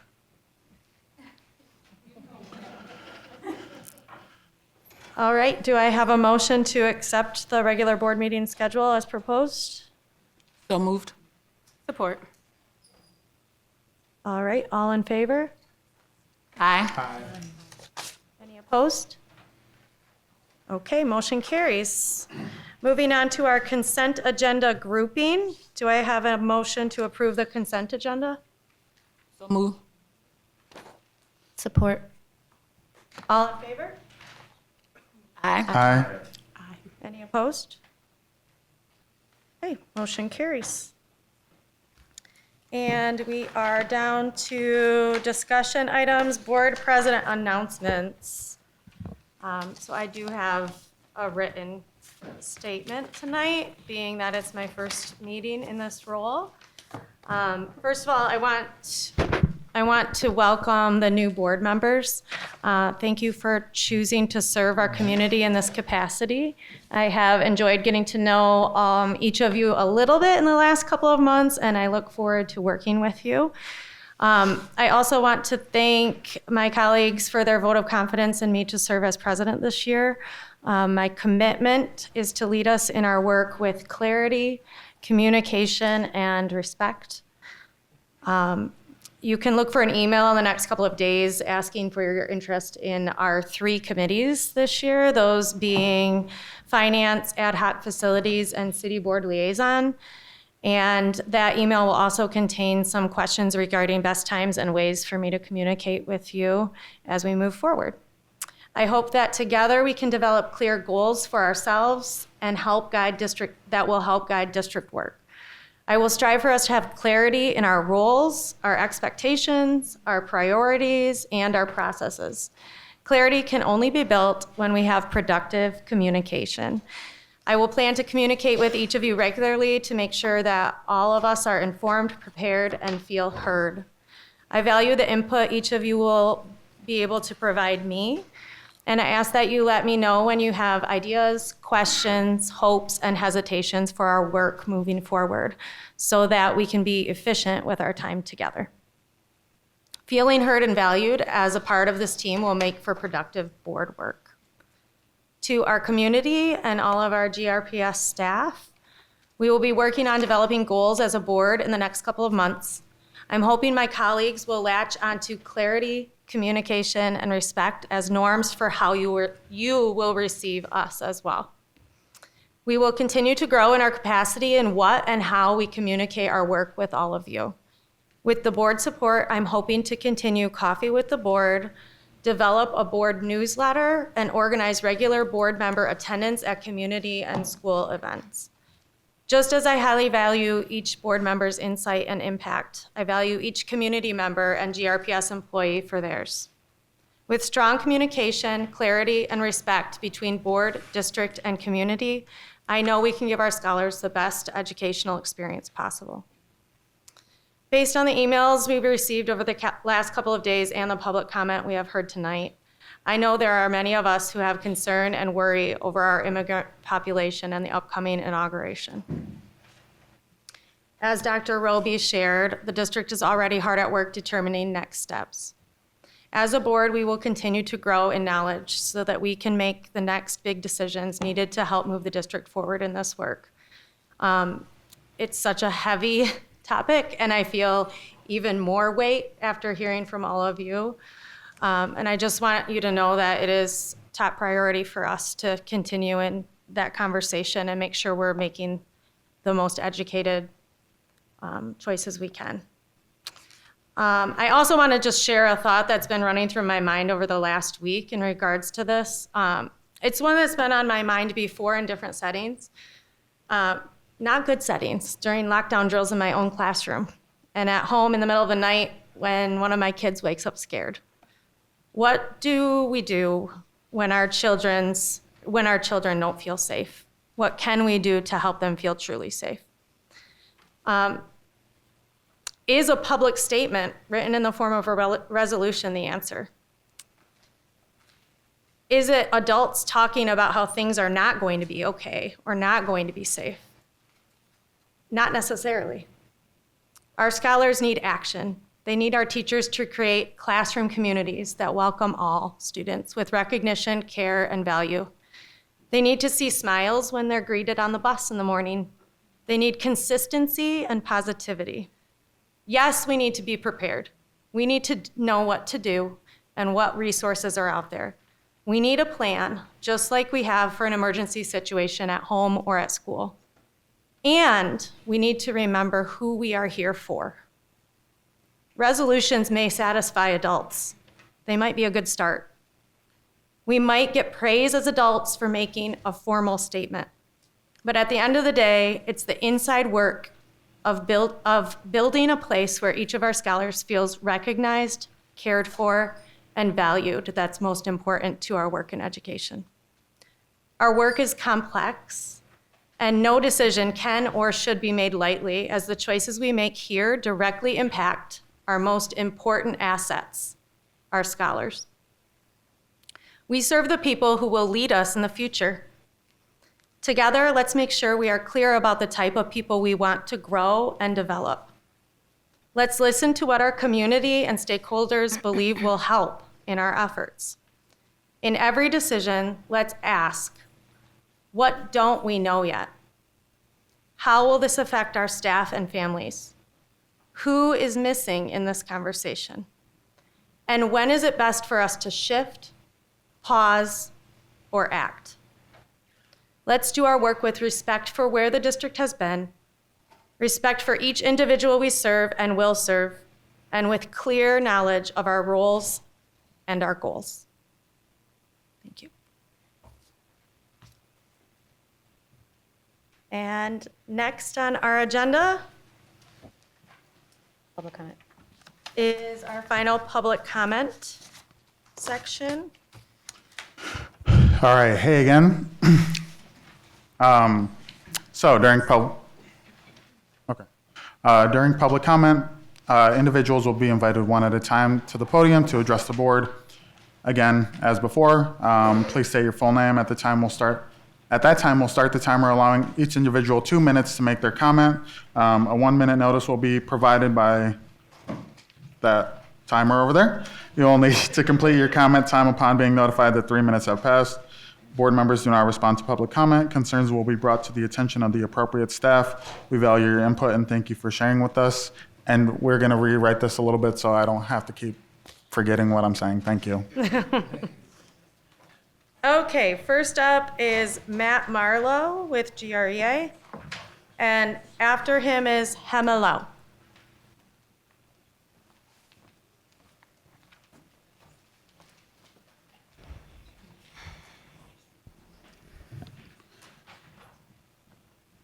Wait for the clicker. For I got it. Oh, you've got it, Eric. Thanks, Eric. First Appreciate day. it. I was like, where's he going? Hello, I'm Matt Marlowe, president of GREA. I just want to welcome all of our new board members. Congratulations on your campaigning and you're winning the election. So that's awesome.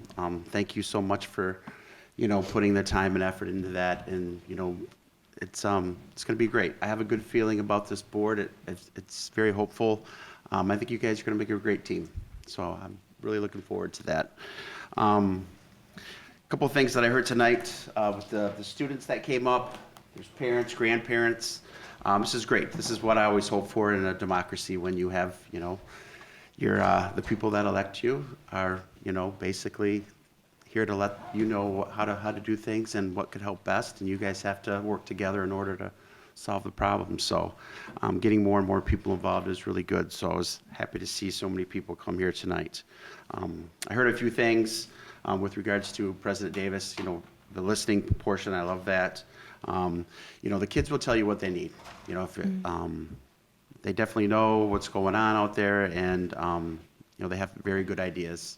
They're definitely our future, and I would just suggest to take heed and listen carefully and try to really listen. Some of the things I heard were, having more teachers or enough staff for them, because there's sometimes where they don't have enough, and just trying to relate, try to do more things in the community to help them out as much as possible. But historical Black colleges, that was awesome. I mean, for kids to have that when I was going to high school, that would have been phenomenal, because I was a first generation going to college, so I had no idea what it was like. So thank you for doing that for our scholars. And I want to save the most important for last, but of course I'm going to talk about immigration. But on behalf of the GRA, I would like to support the board's resolution to signify the district as a sanctuary district. That's very important. So on behalf of the GRA, we do support you in that. Thank you for being so proactive with that. It's not an easy thing to do. It's hard, but we're here for the kids. They're the most important thing. That's why we're all here in this room right now, because we're here to support the kids. So I just wanted to make that public comment with regard to that. So our commitment to standing up for justice, equality, and the fundamental right to education for every child, that's what we're about. So thank you so much for your time tonight, and look forward to working with you this year.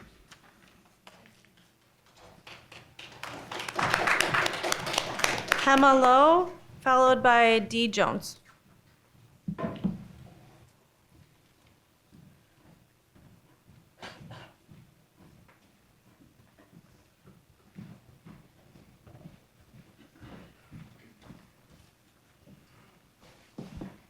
Buenas tardes otra vez.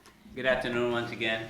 Mi nombre es Gemma My name is Hema, y estoy apoyando que los salarios de los maestros se incrementen and I'm supporting the increment of the teacher's salary para que tengan una buena educación nuestros hijos. so that our kids could have a very good education. Y felicidades a los nuevos miembros de la mesa directiva.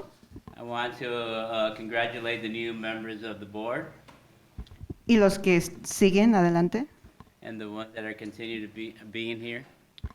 Y espero que hagan buenas decisiones para que se convierta nuestro distrito en un distrito santuario. And I wish that you continue to do a good job so that our district could be a sanctuary district. Gracias. Thank you.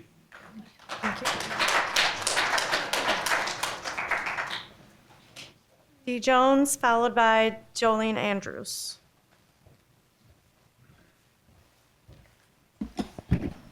Sorry, y'all, just short. How you doing, everybody?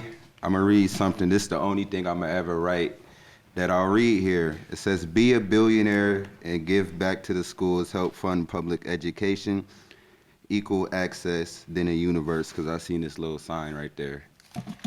How you doing, everybody? I'm D. Jones, passionate entrepreneur and visionary. I'm happy it's 2025, it's a new year. but I'm happy for our partnership with the esports activations. I actually got a cousin who goes to a historical black college. He goes to Texas Southern University. His name is Kamadi, and he actually used to go to GRPS schools. I actually drove all of their stuff in a U-Haul to Texas. I really love my loved ones, and I'll do anything to keep my family happy and just be sure that they got the best opportunities, just like I do for kids across our district. But he goes to TSU, and now I have him a sports agent, and he's actually getting NIL deals. And I'm going to do that same thing with these esports activations, connecting our students to agents, people that work in the NIL space, the content creation space, podcasting, game design, all of these cool things. Also, I just wanted to say that I just got invited to go to Hong Kong from these esports activations. So a cool thing, I was posting all of the cool content and stuff that I do, and I've got a friend named Gordon Hinkle, and his business partner just got elected as the president of the Hong Kong Business Association. So I'm actually going to go to Queen Elizabeth's first Royal School, the Harrow International Schools, where I'll be working on some esports camps and some basketball camps. So I believe that black people are royalty, and so I know we are royalty because we are on historical stolen land, even Indians. And so don't forget about your royalty and your loyalty, because I'm very true to myself. I'm a very loyal human being. I know I'm a royal human being, and I believe 2025, I'm going to continuously show people who I am. I've been showing people, but some people just don't like what they see, and I do not care. And so I'm just very, very happy to just continuously pioneer to help our students, because I believe I can help these other students here in our school district eventually be able to do the same things that I'm doing, getting invited across the nation, getting to speak at the Caesar's Palace last year, earning different things, shaking hands with President Barack Obama and things like that. I was in Detroit. He even uploaded an official picture, and I'm in the background watching him speak. I'll show that picture to you guys eventually soon.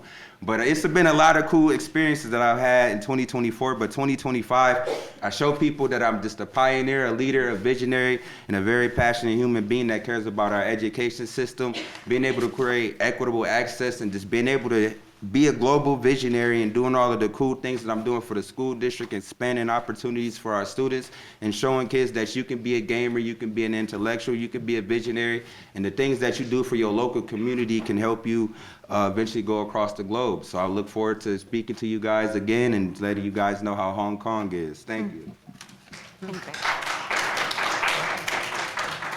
After Jolene Andrews will be Jane Neiman.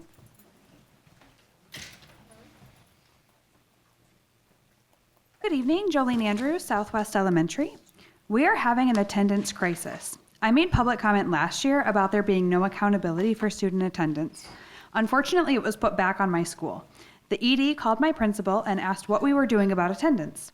So we implemented a school-wide weekly raffle program for kids. This did not solve the problem for any of our students who don't have a say in the matter because their parents don't get them to school even though they'd like to come. The school can offer incentives, the school can make policies, but if the district won't enforce them, the school is rendered powerless and we look silly. As a theme school, we've tried to revoke students for poor attendance, only to be told by the district that we can't do that. We are 84 days into the school year. I have had exactly one day in which all of my students were at school all day long. There have only been 4 days total that all of my students were there the whole day after a couple came tardy. Do you know how difficult it is to build a classroom community and set up classroom procedures, let alone teach anything that builds on any of the previous lessons when your students aren't there? They can't even learn each other's names. On top of that, I'm held accountable for their test scores, even when the students miss 20, 30, 40 days of school in the year. I promise I'm doing all I can as a teacher to keep the students engaged. I take my students on at least one field trip a month. Even on field trip days, I have students who are absent. Again, we've been in school for 84 days this school year. I have a student who has been absent for 26 days, and she's left over 2 hours early 7 times. She's missed more than 1/3 of the school year. But due to GRPS policies, parents like hers have learned to beat the system. They know that they need to call her in to excuse her absences. But whether an absence is excused or not, the student's education still suffers. If they're not here, they can't learn. The law does not differentiate between excused and unexcused absences. GRPS has chosen to do that. That was a poor decision on their part. When we asked the district for help with one of our students who was absent 3 days each week, we were asked what our school policy is. While there are some issues that the district should take a school-by-school approach to, this is not one of them. The district needs to have a policy and a system in place to require attendance. Of course, we can and do offer assistance to parents who need additional support, but when their child is chronically absent, we need to get truancy involved and take parents to court. The schools would then be able to enforce the policy based on attendance. But if there's no policy, then there's no accountability, and the schools have no leg to stand on. This is not unique to this year. Every year I have at least one student with 25 absences.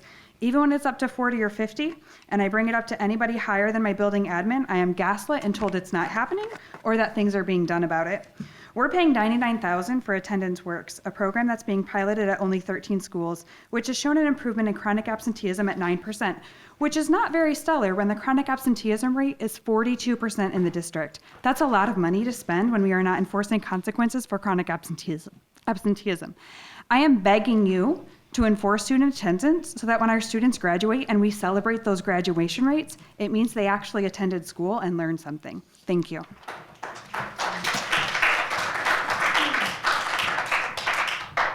Jane Neiman, and then Jane Whittington. Hello again. Good evening. Jane Neiman, Vice President GREA. I wanted to speak additionally about the drills, the lockdown drills. I know a couple of parents have mentioned them as well. We were told that we would be communicated with as far as staff, on behalf of staff, of the new names for some of the lockdown drills. And we had a lockdown drill last week, and I had a brand new first-year teacher come to me and say that she felt humiliated in front of her students by a security guard in our building, and I'm sure that wasn't his intention. I know all of our security guards very well, and we love them, and they're great people. But the sheet that has the new names for some of the drills and has some of the actions and differences in them has not been sent to staff in all buildings. I think most buildings, in fact. I do know that secretaries have them. I do know that security staff have them. But this could be easily addressed in a staff meeting and has yet to be done so in most of the buildings, according to what I'm hearing from our members. So I would just like to request that that communication be given to staff members and that some of the new names be shared with the staff members and that printout be passed out to all staff members so that they have it. In previous years, we have had the sheet in our rooms that explains the different code yellow, code red drills.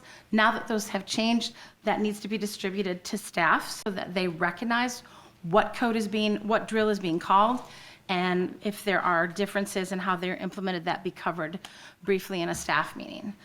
I felt very bad for this young teacher. She is teaching freshmen over at my building and is doing an excellent job, but as a new first-year teacher, she is finding a lot of challenges. And it is very easy when you are a new educator to take things very personally, to question whether or not you want to stay in the profession when you are constantly told you're that you're doing things wrong. And this was not her fault. There were other staff that were also yelled at. I know that there were some other buildings where admin had yelled at reprimanded staff for not implementing the lockdown drills, yet they had never been communicated those new names, those new titles too. So I would respectfully request, Madam Roby, that you would, Dr. Roby, that you would make sure that that happens so that the staff feel informed. And I'm sure you're going to hear more about evaluations and different things in bargaining, so I don't think I'm going to cover those here tonight. I would like to request that the board consider an open bargain policy where bargaining meetings are not recorded so much, but that they are made open to the public so that the community can see, and the board also, members who are not there on the bargaining team for the district, that they can see what's going on with bargaining. As far as I know, no agreements have been reached, and the pace is somewhat slow and somewhat disheartening as we move into a new climate with a new federal, a new president and a new cabinet and with some new policies coming down the line. Thank you, so Jane. I would We're really out of time. appreciate that. Thank you. Thank you. Jane Whittington, and Kara Schauer. I'm old-fashioned, it's not on my phone. I'm Jane Whittington. As a parent, grandparent, school volunteer, and community member, I'd like to express my gratitude for your willingness to disseminate information about the Be Smart program to the school district. GRPS has now joined close to 30 other districts in Michigan and hundreds throughout the country who have chosen Be Smart as an effective means of keeping children safe from gun violence and in compliance with the new laws on safe storage. Thank you all.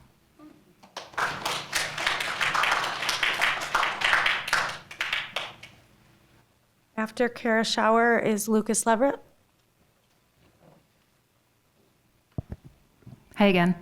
Real quick before I start my prepared comment, I just want to make a note that not all of our buildings have safe and secure entrances yet. So if we are expecting ICE to stop at an office, we need a setup in a building that requires them to stop at an office. I want to share a couple experiences I've had this year between the two districts my children are in. Both of them have 504s and are in elementary school. In GRPS, it took over a year to get a 504 written up for both my children after requesting it. And the only reason it finally happened was because I had outside folks helping me understand how to effectively advocate for my children. This is not in compliance with the law. I have spoken with many families in GRPS who've had similar experiences or who've been outright told not to ask for IEPs or 504s for their children because it could hurt them down the road. I have some choice words about that. Upon enrolling my oldest in a new district this past year, I reached out to the principal to ask about getting their 504 pulled and discussed with their new teacher. Turns out the principal, who has 460 students in their care each year, was already familiar with my child's 504 and had already set a date for a meeting with their teacher to discuss what additional supports or supplies the teacher might need in order to fulfill the 504. After they met, I got a phone call directly from the teacher to discuss her conversation with the principal and was given specifics about how and when we would review the plan throughout the year. These things shouldn't be mind-blowing, but they are. The ease within that system is incredible. And knowing that things can go that smoothly when really they're just meeting baseline expectations genuinely causes me to grieve for our kids at GRPS.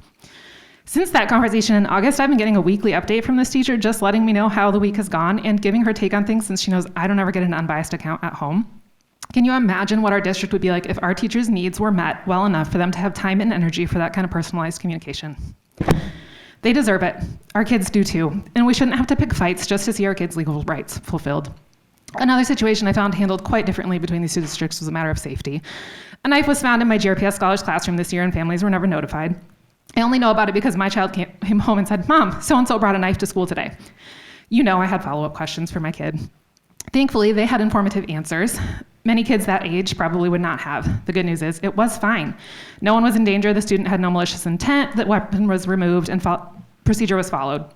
However, there are no circumstances in which I should be hearing this news from my 8-year-old and then have to go chasing down accurate information as a follow-up. Additionally, when I asked my ED if we should be hearing about weapons found in the building, she said, "Oh, absolutely, in this day and age, you should always be notified." There's a small contradiction there between what actually happened. Apparently, that was a statement to either appease me or there's a breakdown in communication. In my non-GRPS students building this year, there was an interaction between students that could have been concerning for some parents. They sent out an email to the classroom before kids got home from school so the parents would have accurate information and a heads up in case their kids mentioned it later on. That was it. No big blow up from parents because they can trust their leaders to give them accurate information and know they care enough to keep them informed. Again, this shouldn't be mind-blowing. And yet here we are. If GRPS truly wants to build trust with caregivers from this district, we need you as the board to lead the way in transparency, taking responsibility, and over-communicating with us until a new precedent exists within our leadership. There's no way around it. Thank you. After Lucas, we have Federica Brown. Lucas again. Dr. Roby, I know of a notorious egg you can start with, so I'm happy to get you a copy of that book if it helps. So let's highlight some opportunities to lead with guts. First, staff may be regarded as experts, but they should not go without question or being put through their paces. As you tackle the topic of facilities reduction, be bold and involve the community in bold new visions. Next, I want to express my support for what may be the call for the most guts, sanctuary schools. Make it a policy to leave those ICE Gestapo in the wind outside the school at the call box unless they have a warrant. If you choose to resist tyranny in any form, xenophobia, racism, and abuses of power, people like me are going to have your back with unending support. It should be noted, though, if you want to make all the space around the schools into sanctuary space, you're going to need to be honest about things like land ownership of the park at Alger that does belong to GRPS. Lastly, let's talk about transportation. I implore everyone in the community to read the minutes of your December work session. In this, you discuss your options, and I'll once again insist the only acceptable long-term goal is to fire Dean Transportation and operate transportation directly. Obviously, this is going to take time, but you can make changes now that go beyond the smaller accountability and operation asks that you're looking to make. You can and should hire a director of transportation who is inside the school system, someone who knows how cities work, who can offset the yokalism often used as an excuse and be more accountable. You can and should decide now in the short term that you will eventually buy the buses back. And they better give you those electric buses that the feds gave them for free. You can decide now that the relationship is over. It's just not yet. And you should make that decision. These are just a few of the items of interest. There will be more. Ending the toxic tradition of nepotism comes to mind. And for the first time in a long time, we have the people to do these things. I'm looking forward to some big, bold moves from this board. And thank you once again. Federica Brown, followed by Mallory Salamango.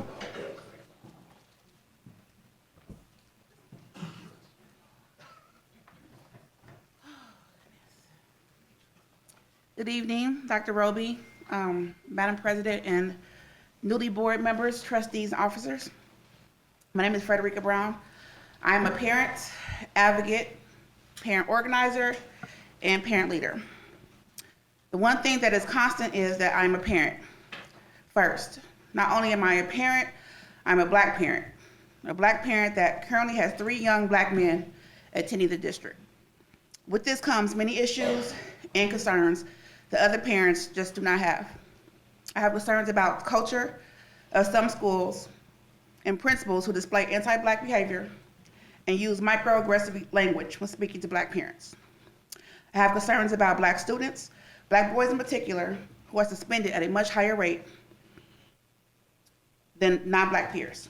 I have concerns about teachers and administrators not recognizing the trauma that comes with just being black here in Grand Rapids. I've seen the cultural divide that exists in some of the schools, especially those schools where there's a higher percentage of Latino students than black students. I have witnessed and been subject to anti-blackness in some schools. If you are unaware of what that means, it is I, as a black woman, or my children, as black scholars, are looked at and viewed at and treated in such a way that devalues, minimizes, and marginalizes us as a people. Now, I will say that this is not indicative to say every school I enter, but as a black parent, I want to bring into light some of the concerns that I have regarding what is a reality for me as a parent. What my hope is that I, as a parent, can bring collective voice around the issues that we as black parents are faced with. What I hope is that black parents are able to not only bring their issues and concerns, but the ideas and visions on how to make our schools work towards actually becoming a healthy and healing space. A space that uplifts black achievement and recognizes and celebrates black culture and values the work and efforts being brought forth by black parents and leaders from the community. Thank you. Mallory Salamango and Celine Turin. Hello, my name is Mallory Salamango. I'm a second-year resource teacher at Southwest Elementary. I love teaching and I love working with kids. I love being able to help, but the additional amount of work on my caseload has really been hindering this. Not only am I at the maximum for my caseload, so I'm at 20 students right now, I'm also writing the IEPs for students not on my caseload because the other resource teacher in my building is a long-term substitute, so she cannot write the IEPs. So I'm writing all of them for my building, for resource students. A caseload of 20 students with a variety of needs and high minutes is overwhelming enough, but having to do additional testing for students that I don't work with is an extra unexpected challenge. While I agreed to take this on because I'm familiar with these students, I wanted to make sure they received the help they needed. The extra workload has not been easy, but I've been doing my best to manage it. The frustrating part is when I log my work in an additional work form and find out that it gets rejected. Upon inquiring about this, I was told that they weren't sure if I had really taken that long to work on the IEP. I guarantee you, I did. It is discouraging to take on extra work and be a team player only to be questioned and made to feel like it's still not enough. I am working hard and doing my best to get my own students and then additional students taken care of. We have been aware of the resource teacher vacancy since last school year, and as far as I am aware, there has been nothing done about hiring a qualified teacher for the position. In addition to this, as soon as another student qualifies, which is next week on Tuesday, we will exceed the maximum for our caseloads, so both teachers will be above maximum capacity. As of right now, there's no additional resource position posted for an additional resource teacher. When asking teachers to take on extra responsibilities such as this, can we please pay them per the letter of agreement without having to jump through hoops to try and get fairly compensated for the work that was done? I love my job, but it's hard out there for a teacher. Thank you so much.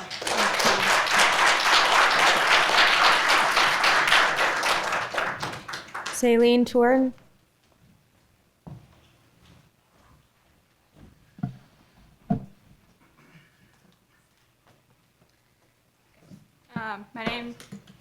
I'm way shorter than. Okay. My name's Celine Turan. I work for Grand Rapids Public Schools. This is my 4th year teaching, and I work at the Montessori Middle High.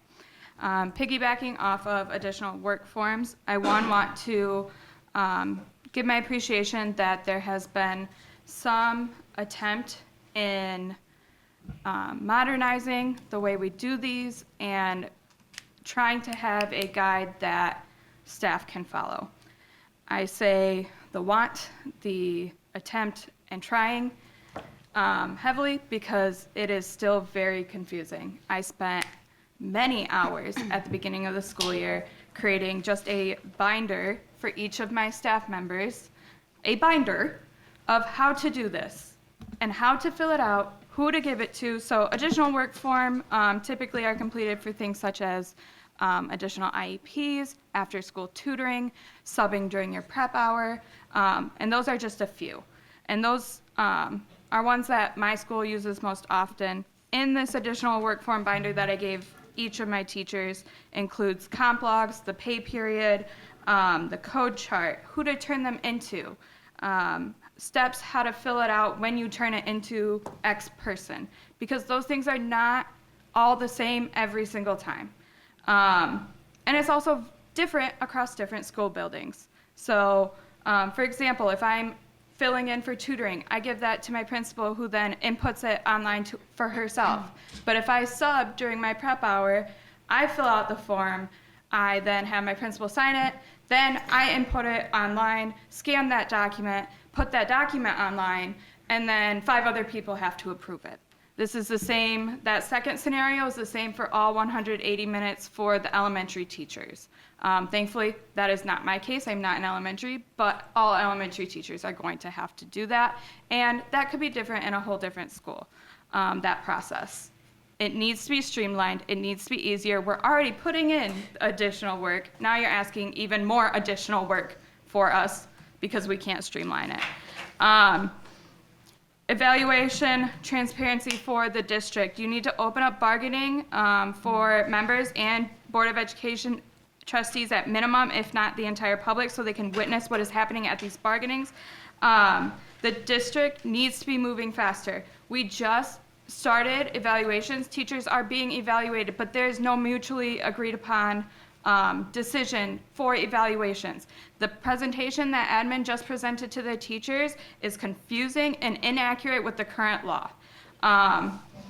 That needs to be fixed. And this is only to say that is not at the fault of principals, that is coming from the district, from your level. Figure out why that's happening and fix it. I appreciate the new board members, the current board members, those that are still here, but there's a lot, and I'm more than willing to sit down with any of you to talk about these different things. I didn't even get through half of my stack tonight. Thank you. All right, That concludes our public comment, so we will move into superintendent comments.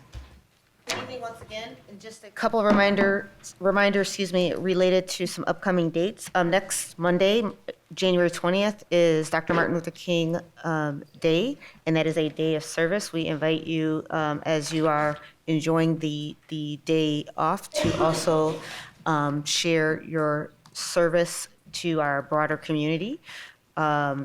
January 29th is the GRPS School Choice Fair Expo, and that is from 4:30 to 6:30. And on February 13th will be our State of the District address with respect to our goals and how we're operationalizing our facilities master plan, what you can expect to see over the next 12 months. Just as a reminder, or for those who are making comments, some of the things that we do, make sure that we are tracking and are wanting to continue to improve is looking at systems. And so I think it is important that we make systems user-friendly and intuitive when they can be, and then when there are things that are that do happen, also to go to the appropriate folks so that it can be addressed. And so I know that many of our district leaders are in the audience and have heard some of the concerns, and invite you to connect with those folks this evening just to get a few more details around that. So thank you.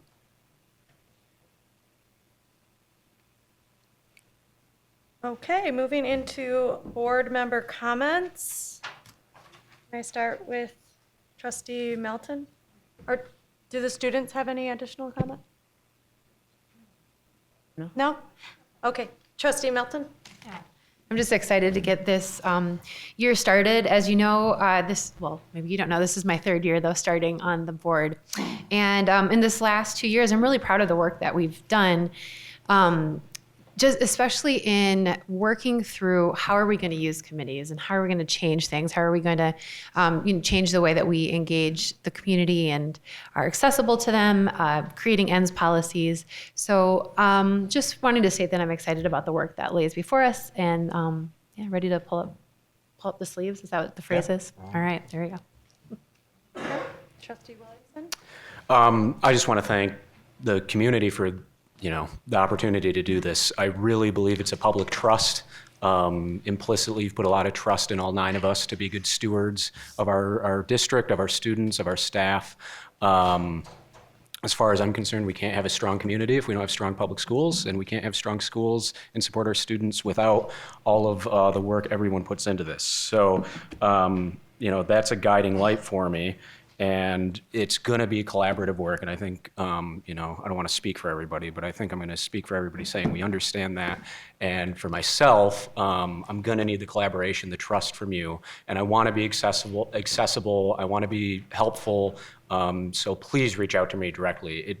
Hearing public comment, having attended board meetings in the past, but hearing public comment now is helpful to inform the work that we can do. So please reach out directly. I want to be accessible. I'm available, email, phone number. I will be here afterwards. But I'm just really thankful for the public trust to do this work. And I'm excited to work with everybody because getting to know all of you, you're all great. So thank you.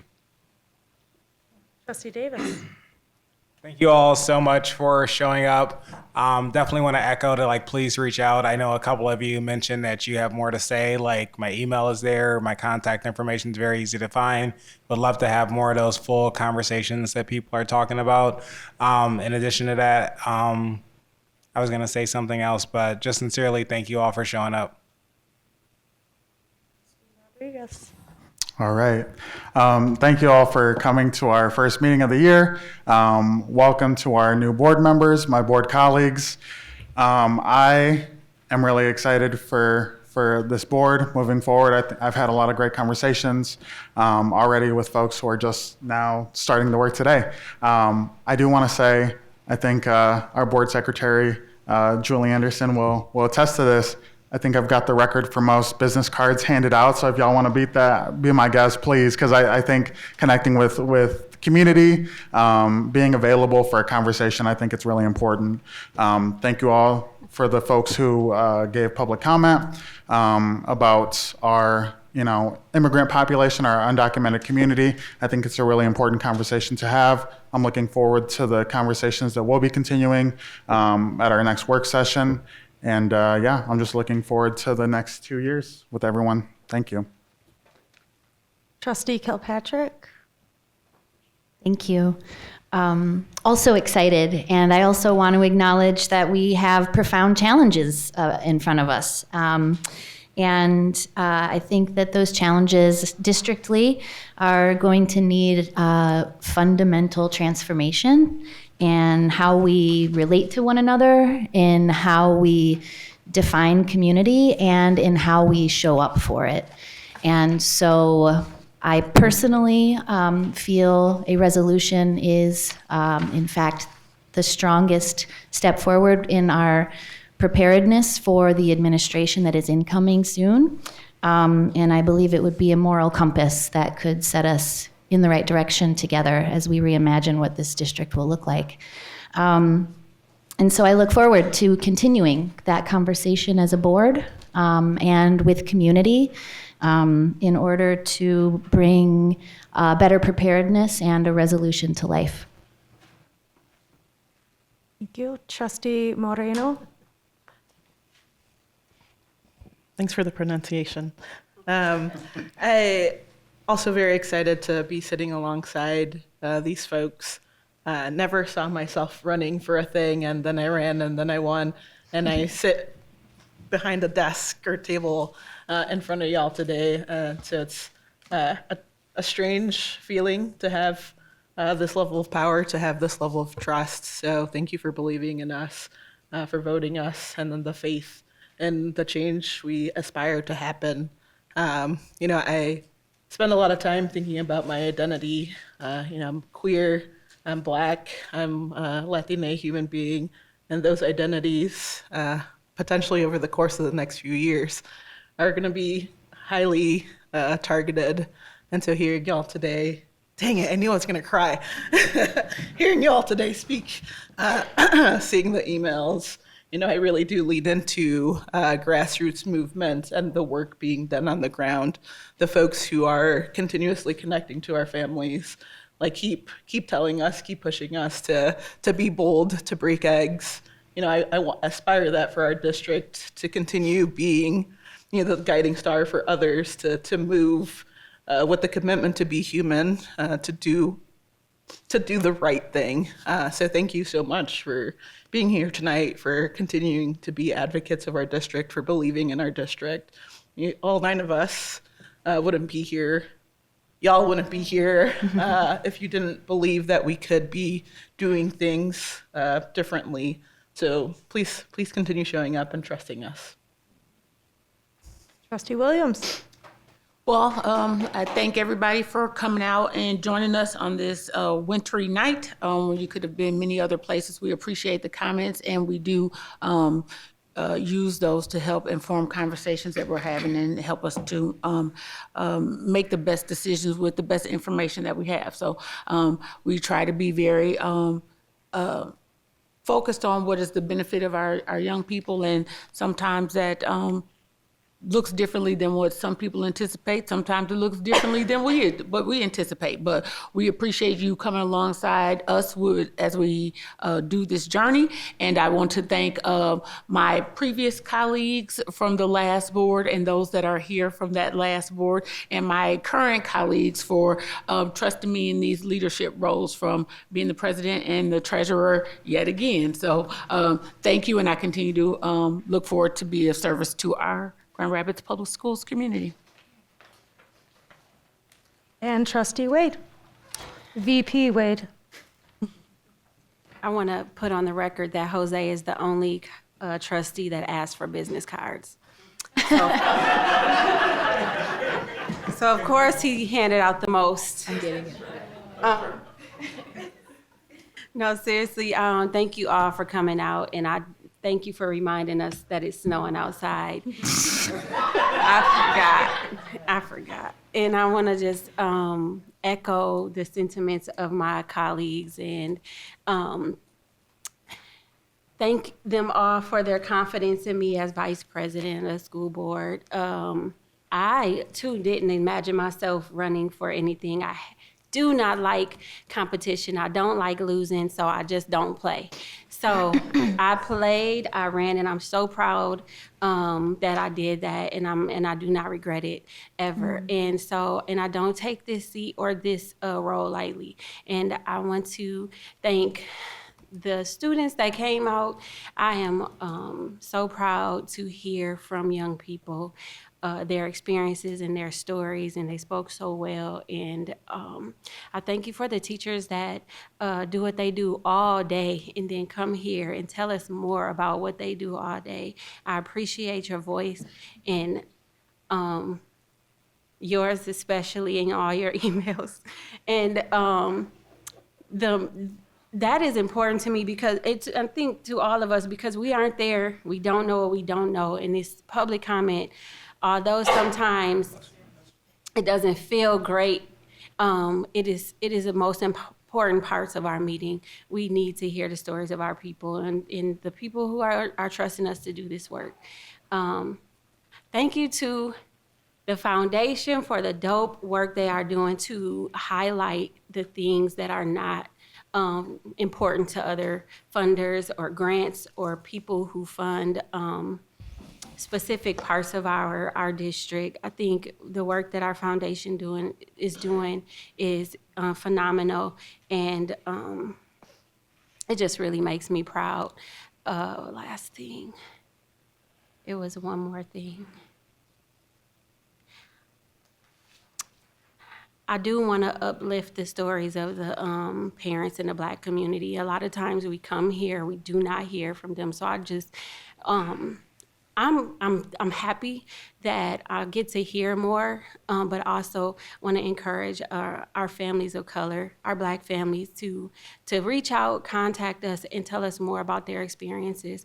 I want our schools to be safe from the inside out. We're here and bringing up a very serious issue about people possibly being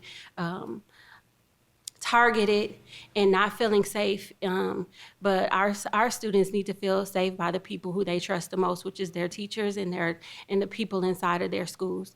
And so if that's not happening, that's a serious issue that we need to attack. And so thank you for bringing that to our attention today. Stay warm. Thank you. I have no additional comments tonight. Please travel safely and be well. Meeting adjourned.